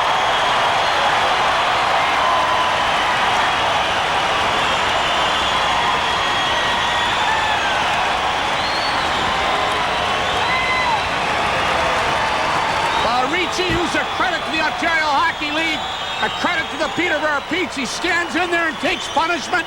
When you're going to stand in front of the net like that, you're going to take a lot of heat, as we say. Cimetta sees him, he's right there, and he stays on the puck, and it's in the net. People draped all over him. You know, for a 17-year-old, I'd often said, I wonder if a 17-year-old can lead a junior A team. Never mind lead a junior A team. He's come in here and led a world championship team in Team Canada. Well, a number of these players are eligible to play again for Team Canada in Helsinki, Finland next year. Ricci, of course, one of them. He gets the goal from Cimetta at 18:30 of this second period. Now it's Oküsta. Oküsta in front of the net is knocked off the puck, and Canada clears the zone. Picked up by Bayou. Bayou in across the line. Tried to drop it back to the point. There's nobody there. And there's a delayed penalty coming up here against Canada as Bykovsky. For the Soviets, circles back into his own zone. They get the extra attacker out there. We're into the final minute of the period. Mogilny for the Soviets. To Saipikov. To Mogilny. He tried to go rink wide, and as it's touched by Racine, the whistle goes. Another slashing call against Canada. Seems to me a slashing call out of the play. One of the things, you know, we talk about, you can't be getting those kind of penalties out of the play, no matter whether the score is 6-2 or 2-1. Bayou is going to the box. That occurred behind the play after he had gone in deep and threw it back to the point. There was nobody there, and he was called for slashing. Sometimes there's a little frustration. You throw a pass emotionally. Everything's done instinctively here, and the secret of this game is to do things right more often than the other team. And, of course, our good camera people, give them credit. Well, he got him, and the referee's right there to see it. It's the old frustration. Give our camera people a lot of credit. They're right on the play. You know, we don't see those things that, under the good direction of our director and our producer, the unheralded people that make us look good, Don. Brent Haywood and Lee Herberman. Eric Dejardin. Back of the net, loses it. The Soviets to the line to Sorokin. Sorokin for Buret. Mogilny calling for the puck behind the goal. Buret goes to the point instead. Sorokin looked as though he was going to tee it up. Gives it back to Buret into the slot to Fedorov, and he fanned on it. He was all set. He had that stick poised and ready, and he fanned on it. Now it's Sorokin, lets the shot go. Mosхаузер kicks that to the corner. Malika or Mogilny. He tried to center it. It bounces high. They battle for it back of the net. Fedorov comes up with it to Mogilny. He already has 3 goals. Out front, Malika banned on the shot just as the siren sounds to end the period. 1:10 still remaining in the penalty to Bayou. The Soviet Union leading Canada by a score of 6-2. Brian? All right, Don, coming up during our second intermission, we will talk with Mike Ricci of the Peterborough Petes, the 17-year-old sensation who has just scored the second Canadian goal. We will got to earn it as an individual also, and it's an interesting comment to hear from that executive of the Federation and Soviet Union. Well, of course, Vyazmikin and Tatarinov were two outstanding members of this Soviet junior team. Well, Don, we talk about going back in this tournament, and I mean this quite respectfully and not just to make you feel good. You do a lot of hockey. You've watched a lot of hockey. You come from a hockey hotbed. You're a senior play-by-play man, and you've been watching international competition and calling it. He's got a rate as one of the best you've seen, I'm sure of it. And what about that whole line? As a line you and I have visited, I don't remember in junior hockey a better line as a group of three players. I don't know if you do. Well, I'm sure that if the National Hockey League scouts in attendance thought there was any way that any of these Soviet players could get out of the country and join teams in the National Hockey League next year or the year after, there'd be a lot of Soviet names in the very first round of the draft. Well, I told some of the general managers, I asked them specifically if they could get 2 or 3 of these guys, would you send your scouts to Florida for the rest of the year? They said without question, they'll take them. But obviously that's the point here. Here's the crucial situation. That penalty now, we talk about self-respect. They don't want to blow out. They got 1 minute and 10 seconds now to kill off that power play. And we know already how effective the Soviet Union has been with that power play and that added man. And you can be sure they're not happy yet. They just soon get 6 more. Gaz Morsхаузер continues in goal for Team Canada. He replaced Stefan Fisset midway through the second period. Morsхаузер, since coming in, has not yielded a goal. He has made some tremendous saves. Here's a race for the puck. Canada going in. A backhand shot by Kennedy. And the save from a sharp angle is made by the Soviet goaltender Ivashkin. Long shot from the point as Smith stopped that long attempted pass by the Soviet Union. Bure comes wheeling out of his zone, gets away from Ricci. Bure can really fly, goes back of the net to Mogilny. Back to Bure. Mogilny at the side of the circle, back to the line. Godinuk over to the other side for Sorokin. Off the boards for Mogilny. Back to the point to Godinuk. He takes a shot, deflected, score! They all count. You talk about understanding pool and banking the shots. That's precisely what happened, but I got to tell you, they laid that puck into him and it had eyes. It went in the corner of the net. And it was a good play by the defenseman instead of blasting and hitting somebody. Now look at us, I was telling you earlier in the game, that centerman for the Soviet Union, he sits out there now, the puck is thrown, just deflected as he's going the other way. Not Morsхаузer's fault whatsoever, not at all. In the net, 7-2. Fedorov got his stick on it to deflect that shot from the point by Godinuk, but the big thing the Soviet defenseman did was keep it on the ice. Exactly right, and read that guy deep. If you notice, they always score early in the period to get things going for themselves and take advantage of their opportunities. Udin tries to clear, but Shannon gets the puck. He can't get a shot away as he was tied up by Pantelenkov. Udin again trying to get it out. He's bumped by McIntyre. It's knocked up along the boards, and Shannon is back in the neutral zone. Shannon knocks it to the line, broken up there by the Soviets. Sидorov to Christich. Christich takes the shot, gets it back again as it bounced off a leg. Then he's checked by Foster. McIntyre unable to clear. The Soviets get it. Over to Pantelenkov, to Christich in the slot. He couldn't get a shot away. He was tied up by Foster. The puck comes to the side of the net, and Morsхаузер covers up there for Team Canada. Fedorov from Bure and Mogilny, although the defenseman will have to get the assist in that. Czechoslovakia ahead of Finland 4-2 at the end of the second period, and it looks as though Czechoslovakia is going to capture the bronze medal if they can hang on to that 2-goal advantage, because Canada trails 7-2.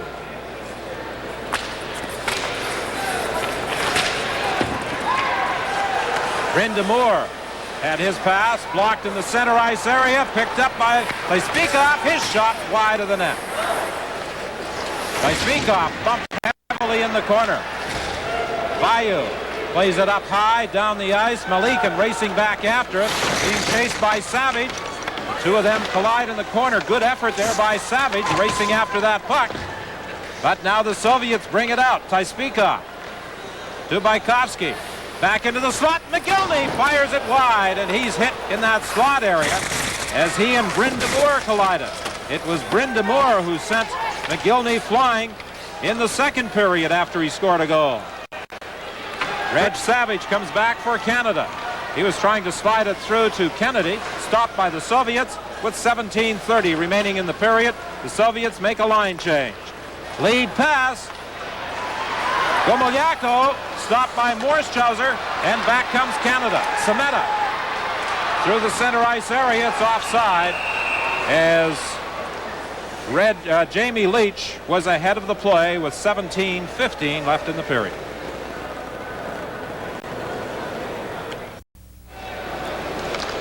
Well, they haven't changed it officially yet, but Godynuk should get an assist on that goal along with Mogilny, and they'll probably take the assist away from Buret because it was definitely his shot from the point that was deflected by Fedorov. That deflected puck is grabbed and held by Ivashkin for a faceoff. You know, Don, we talk about playing tough. We always think of that as being physical. If there's ever a time you got to play tough emotionally, when you're down 7-2 in a gold medal game with a packed rink and a national TV audience, emotionally you got to play tough. You got to come off that bench. You got to forget about it. It is no easy trick. We're going to learn a lot about this team right now. Ricci in the circle. The draw comes back to Smith at the line. He couldn't get a shot away. Canada trying to keep it in, but Zubov gets it out into the neutral zone. Cimetta, nice move to get away from Fedorov as he tries to come in across the line. He collides with Yudim, and it's dumped down the ice into Canadian territory. Morschhauser out of his net to play it along the board. Buret got it, tried to center it. It's blocked by Dejardin. 16:28 remaining in the third period. Leach is stopped at the Soviet line. Clearing attempt, kept in by Lambert to Cimetta. He blasts it wide. In the corner, Cimetta takes a good hit in against the boards from Fedorov as the puck is cleared out into the center ice area. Is that Buret everywhere, or is that just me? He can fly. All the scouts in attendance have raved about the speed of Pavel Bure. He may be one guy on ice they may have to give a pilot's license to. Malykhin back into his own zone. He was looking into the center ice area for Sidorov. It was intercepted by Team Canada. 15:45 remaining in the game. The Soviets leading by a score of 7-2. Lowen races into the corner. He's out there with Jelena. Jelena couldn't get a stick on it. Lowen leaves it there for Jelena. It's taken away by Christic. Played up along the boards for Sidorov. Clearing attempt intercepted. Racine with a shot. And that's steered to the corner by Ivashkin. Jelena tried to bang it off the boards. Gordiuk to Christic to Pamfilenkov. Pamfilenkov into the slot area. And that's saved by Morschhauser off Godynuk. Soviets coming close to making it 8-1 with 14:59 remaining in the third. They lead 7-2. Brian? Just a reminder, Don, Sports Weekend coming up this Saturday afternoon. Figure skating features Katarina Witt and friends. We will have the men's downhill same-day coverage of the race from Switzerland. That's Sports Weekend coming up at 3 Eastern Saturday. That is 12 noon on the West Coast. The Canadian team will be returning home tomorrow, and for the majority of the players, they will, of course, be returning to their junior teams or to the university club for which they perform. Eric Dejardin will probably be heading for the Montreal Canadiens. He has been with them for much of the season. And what a roll the Canadians are on. Oh, I tell you, what a roll they're on, and what a roll they're on in getting some players. They got 3 or 4 good ones right in this tournament. Bykovsky works to the corner against Bayou. Plays it back to the line. Sorokin manages to keep it in, and it's knocked out into the neutral zone. Shannon took a shot off a leg, and the Soviets dump it back into Canadian territory. Smith dumps it out.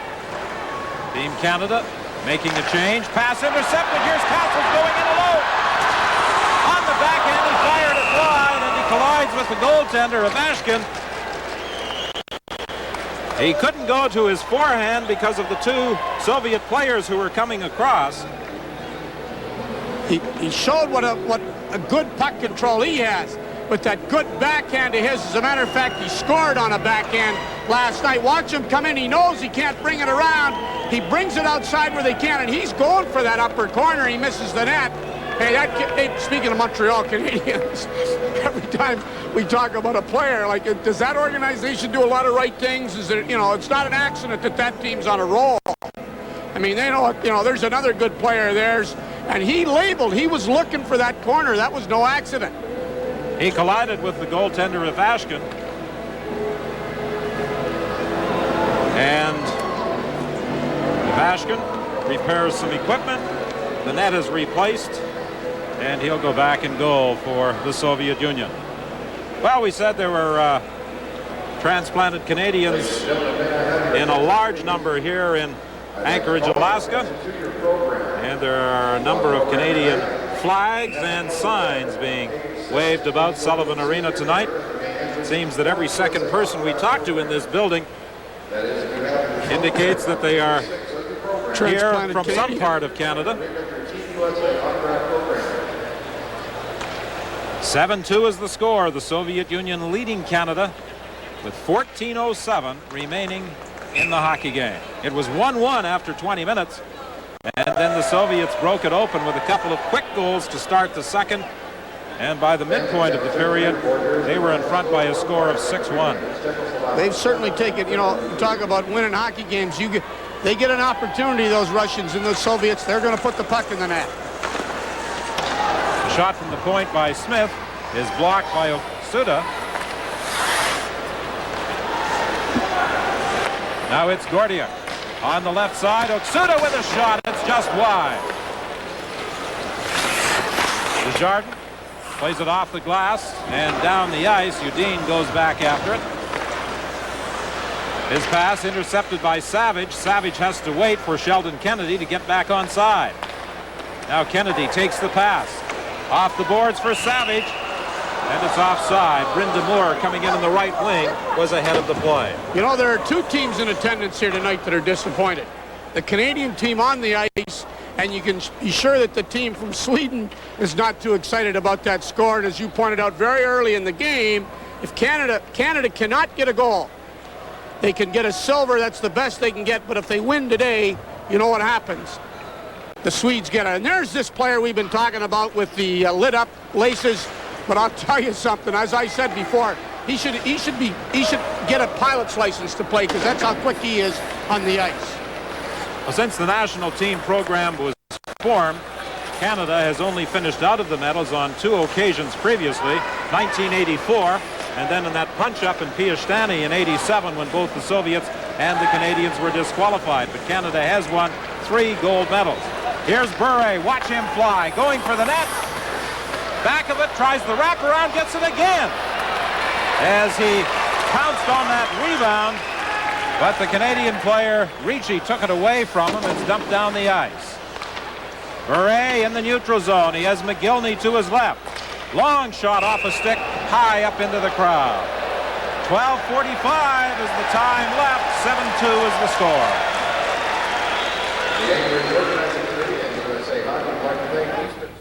Along with Sherry Basson at the Sullivan Arena in Anchorage, the final game of the World Junior Tournament, and the Soviets are destined to win the gold medal, barring a remarkable comeback in the final 12:28 by Team Canada. The Soviets lead it by a score of 7-2. Bayou into the neutral zone for McIntyre. He's dished out some good body checks tonight. Godinuk picks it up in the corner. Slides it ahead to Christich, to Pantelenkov. He's hit and knocked down by Smith. Christich knocked off the puck by Castles, but he still managed to get it back. to Pantelenkov, who fed it to Ivanov, but he couldn't get a shot away. Dumped into the corner. Sidorov for the Soviet Union. He's checked. The loose puck picked up by Smith. Smith is bumped. Shannon having problems getting out. Smith following up on the play, clears the zone. The Soviets making a change. Malykhin waiting for his teammates to get on the ice as he slides it over to Udine. Dumped into the Canadian zone. Lambert. Long lead pass for Kennedy. And this will produce an icing call against Canada as Kennedy touched it on his side of the red line. Well, as you said, we're going to need some miracles here. And the real issue is not worried about winning a hockey game, as we talked about real early here, is just maintaining their own prestige and pride here. And don't let them blow it out, because they're going to want to definitely embarrass Canada, because that 3-2 win with these good players in the Soviet Union, that hurt them last year. You can be sure of that. The Soviets have dominated this World Junior Tournament, but not as much since Canada went to the national team program. They won 4 of their gold medals prior to the formation of that national program. The first year, of course, was in Winnipeg in 1982. The final game played in Rochester, but in the game played in Winnipeg, Canada destroyed the Soviet Union.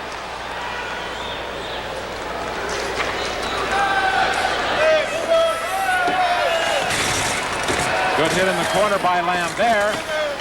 Bykowski, however, manages to come up with the puck, centered it, cleared to the line. Udine takes the shot. Morschauser with the save.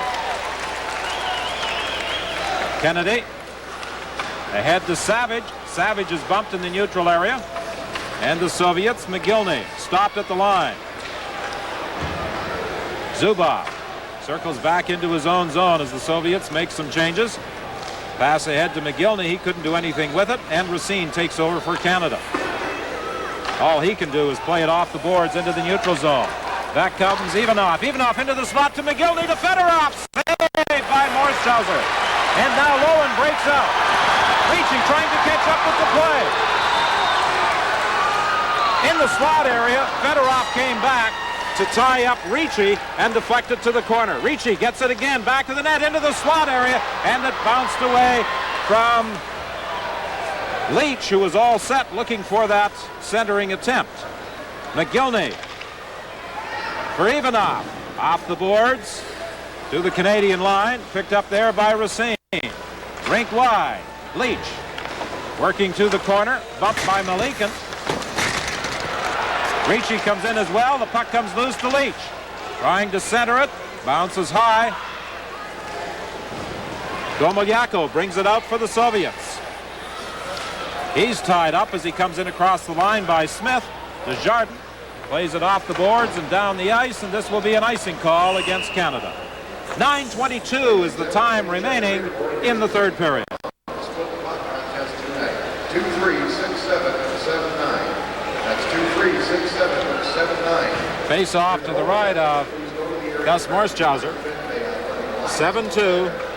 The Soviets lead Canada, and the Soviets are headed for the gold medal.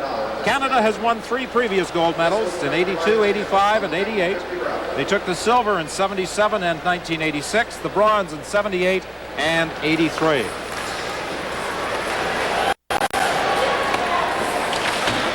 Coming into this game, a Canadian victory would have meant a silver medal, with the gold going to Sweden.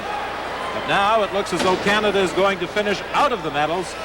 Czechoslovakia, with a victory over Finland by a score of 7-2, will capture the bronze. Shannon dumping it in. Godynuk back into the corner, trying to clear. Dejardin kept it in, but then it bounces to Oksuta. To Gomoliako. His shot, a weak one, slides wide. He's sent flying in against the boards by Dejardin. They battle for that puck in there, and the Soviets come up with it. They tried to get it back to the point, but it was intercepted by Canada.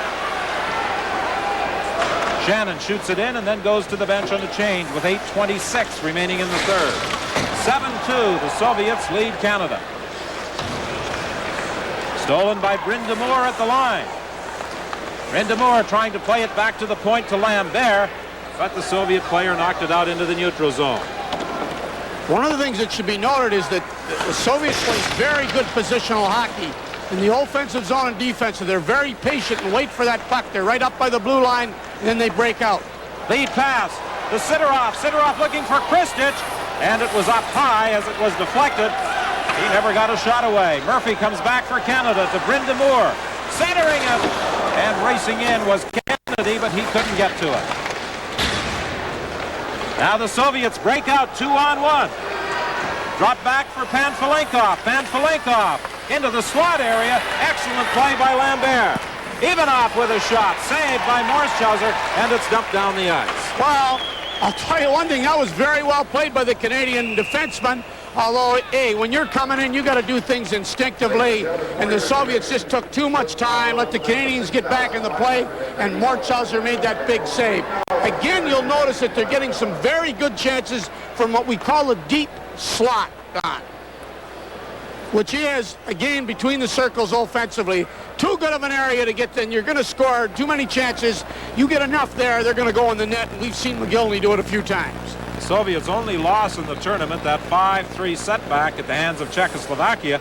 And what a big win that turned out to be for the Czechs, because with their triumph tonight, they wind up in the bronze medal position, 7-2 over Finland. And it's interesting that in this tournament, the bottom team is relegated to the B pool. Norway and West Germany today were playing for that last position, and Norway won it by a score of 4-2. So Norway stays in the A pool. West Germany will be in the B pool next year. A lot of big games today, and that was one of them to those teams, you can be sure. Buret trying to control it as he works against Racine. They continue that battle along the boards. Bykovsky in there as well. So is Ricci. That Buret is tenacious. He tried to get it back to the slot to Ivanov, and then he takes a good hit along the boards. Now Nalikin gets it back of the net for Racine. Racine plays it off the glass to center ice. Ivanov is back for the Soviets. He shoots it into Canadian territory. Racine has it with 6:36 left in the game. 7-2. The Soviets lead it. Pass too far for Leach. Ahead to Mogilny. Mogilny knocked off the puck. Picked up by Pantelenkov. Right in, the save by Mosthauser. Since taking over from Stefan Fisset, Mosthauser, who plays for the Kitchener Rangers, has made some good saves. Far no embarrassment on that kid's part, I'll tell you that. Nobody can blame the goaltenders in this tournament for the Canadian team. They've been outstanding, to say the least. Mogilny, who has scored 3, stopped as he comes in across the line. Up off the glass. Canada breaks out. Lowen coming in with Dejardin. To Dejardin, he couldn't get a shot away. He was tied up by Mogilny. The scoring star for the Soviet team did a good job of coming back to pick up his check.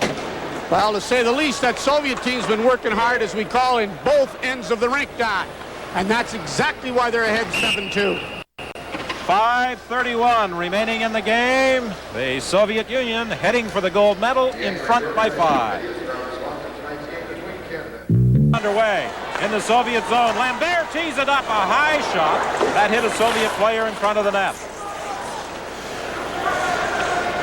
Brind'Amour battling with Yudim along the boards. Oksuta comes in as well. So does Savage. He gets it loose to Lambert. Kennedy goes into the corner with Zubov. Kennedy is knocked down. It comes out to the line. Penalty coming up here against the Soviet Union, as Foster has it. Could be a charging call, as Kennedy was really decked in the corner. No, it's an elbowing penalty. Well, when you talk about Kennedy, he's been very impressive as one of the veterans here. He plays very, very hard every second he's out there. And so now we're going to see two things. We're going to see the power play, of course, of the Canadians.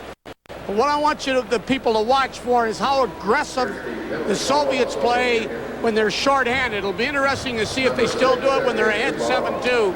But they play very, very aggressive. They go after the puck wherever it is. An elbowing call against Zubov at 15:10 of the third period. Racine dumps it in to Ricci in front of the net as Leach took a swipe at it and the Soviets knock it out. Dumped back in by Canada, and it's called in the offside. Tom Webster, who coaches the Windsor Spitfires, the former coach of the New York Rangers until illness forced him out of that position, has to be disappointed with what has transpired here tonight. He came into this game with high hopes of the Canadian team leaving Anchorage with at least a silver medal. Good character guy, too. Teaches his kids some very, very good people skills. It was that 5-goal outburst in the first 9 minutes of the second period that did the Canadian team in. Pass cross ice for Dejardin as he had moved in from the point, but he couldn't reach it. And again, the Canadian team is called in the offside with 1:24 remaining in the penalty. Well, as we said earlier, we noticed that the Soviets on the puck. They're very, very aggressive. They're not going to sit back and let you set, but to get set with your power play. They go after that puck. They got a lot of confidence in themselves, and they're going to what we know as pressure. They like to put a lot of pressure on whoever has the puck. Don't give them time to think. Don't give them time to deal with the puck. They'll put a lot of pressure on you, and they've been quite successful at it.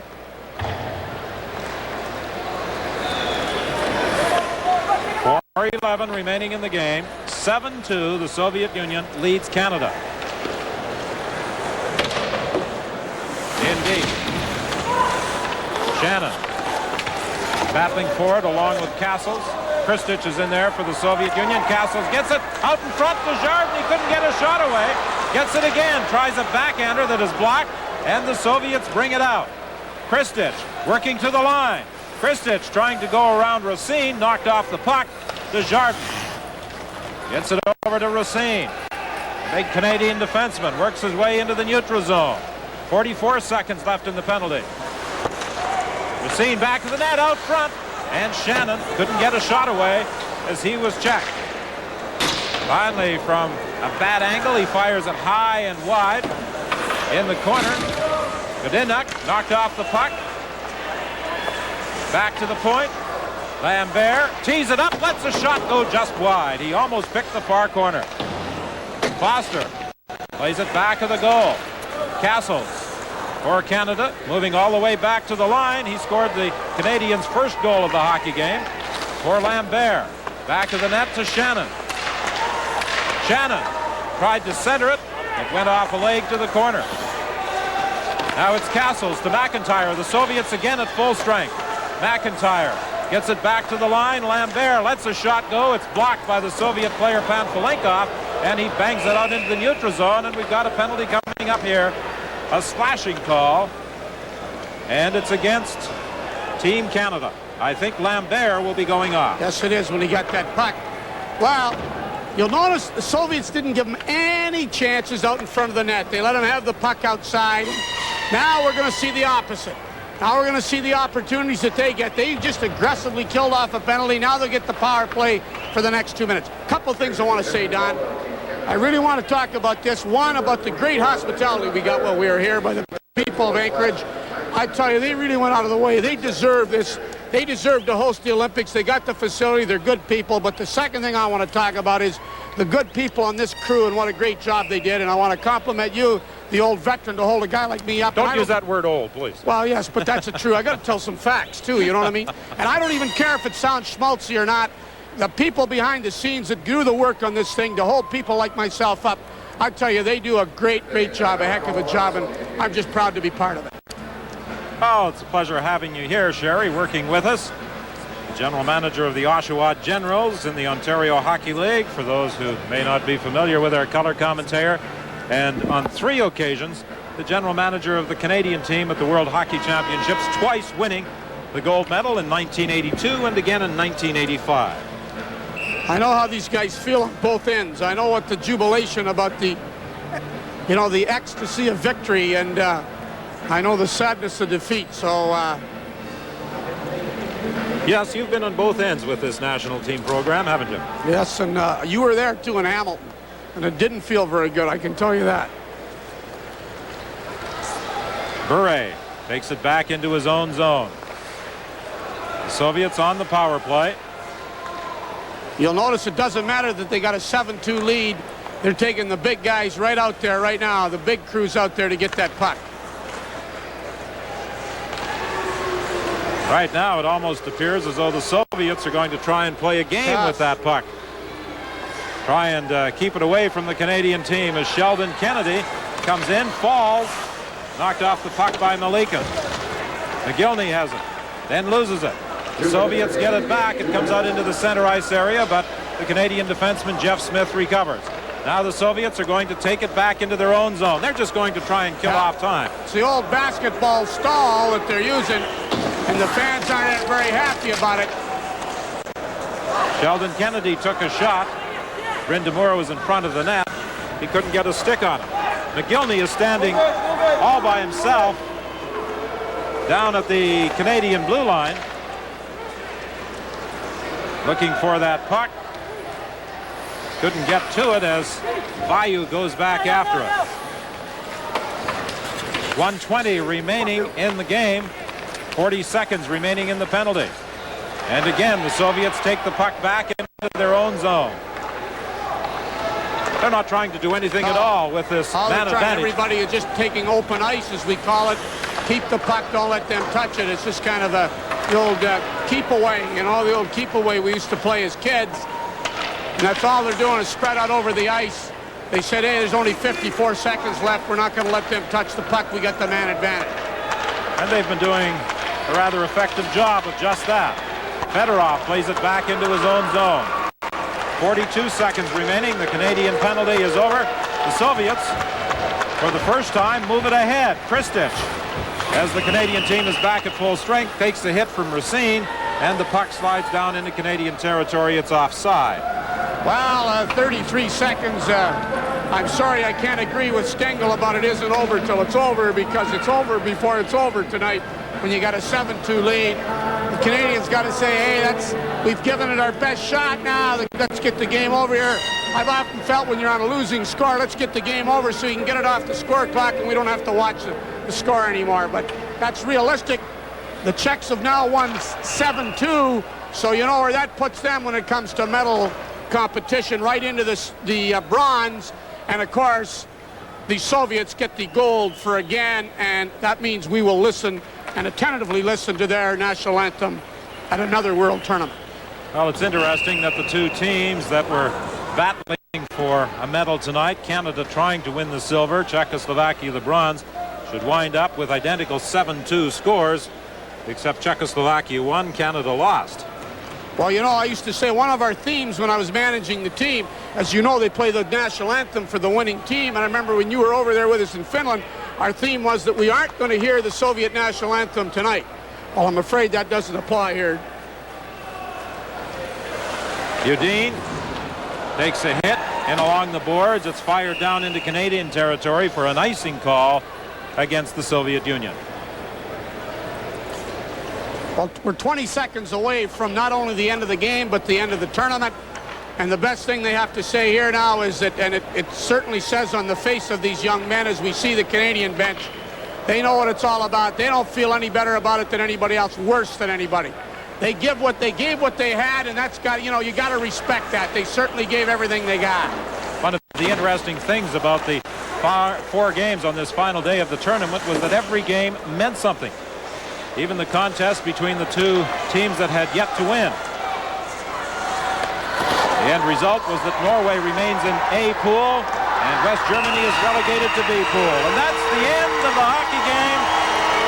Sидorov picks up the puck and the Soviet team moves out to celebrate, throwing sticks and gloves high into the air as the Soviet Union was deprived of a gold medal last year on home ice when the tournament was held in Moscow. And they come through here in Anchorage, Alaska, defeating Canada by a score of 7-2 to capture the gold medal. The Soviets with just one blemish on their record. That was a 5-3 setback to Czechoslovakia. And Robert Chernikov, the Soviet coach, is lifted high into the air by his jubilant players. The Soviet Union for the 8th time World Junior Hockey Champions. Well, it tells you. Don, as we talked before, I've been there. I know what it's like to win that gold in international competition.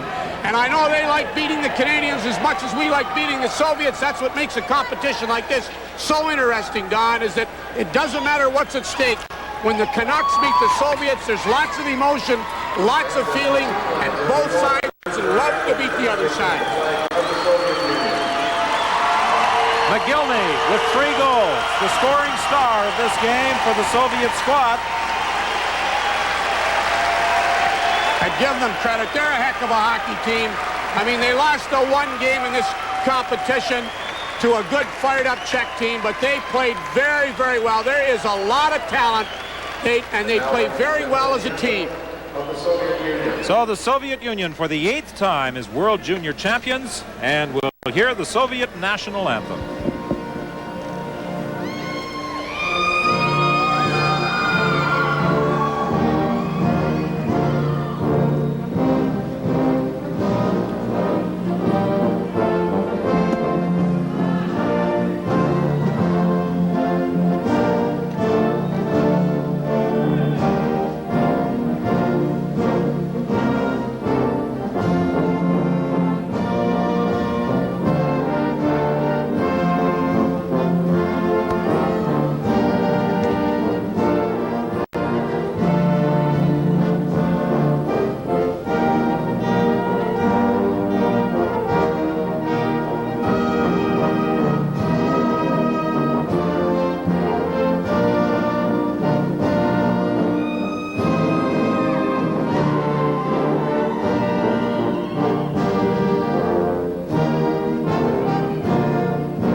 Competition, we hear the shortened version of the Soviet national anthem. This time, we got the full treatment. The Soviet Union winning the gold medal with a 7-2 victory over Canada. We'll return for our wrap-up from Anchorage after this.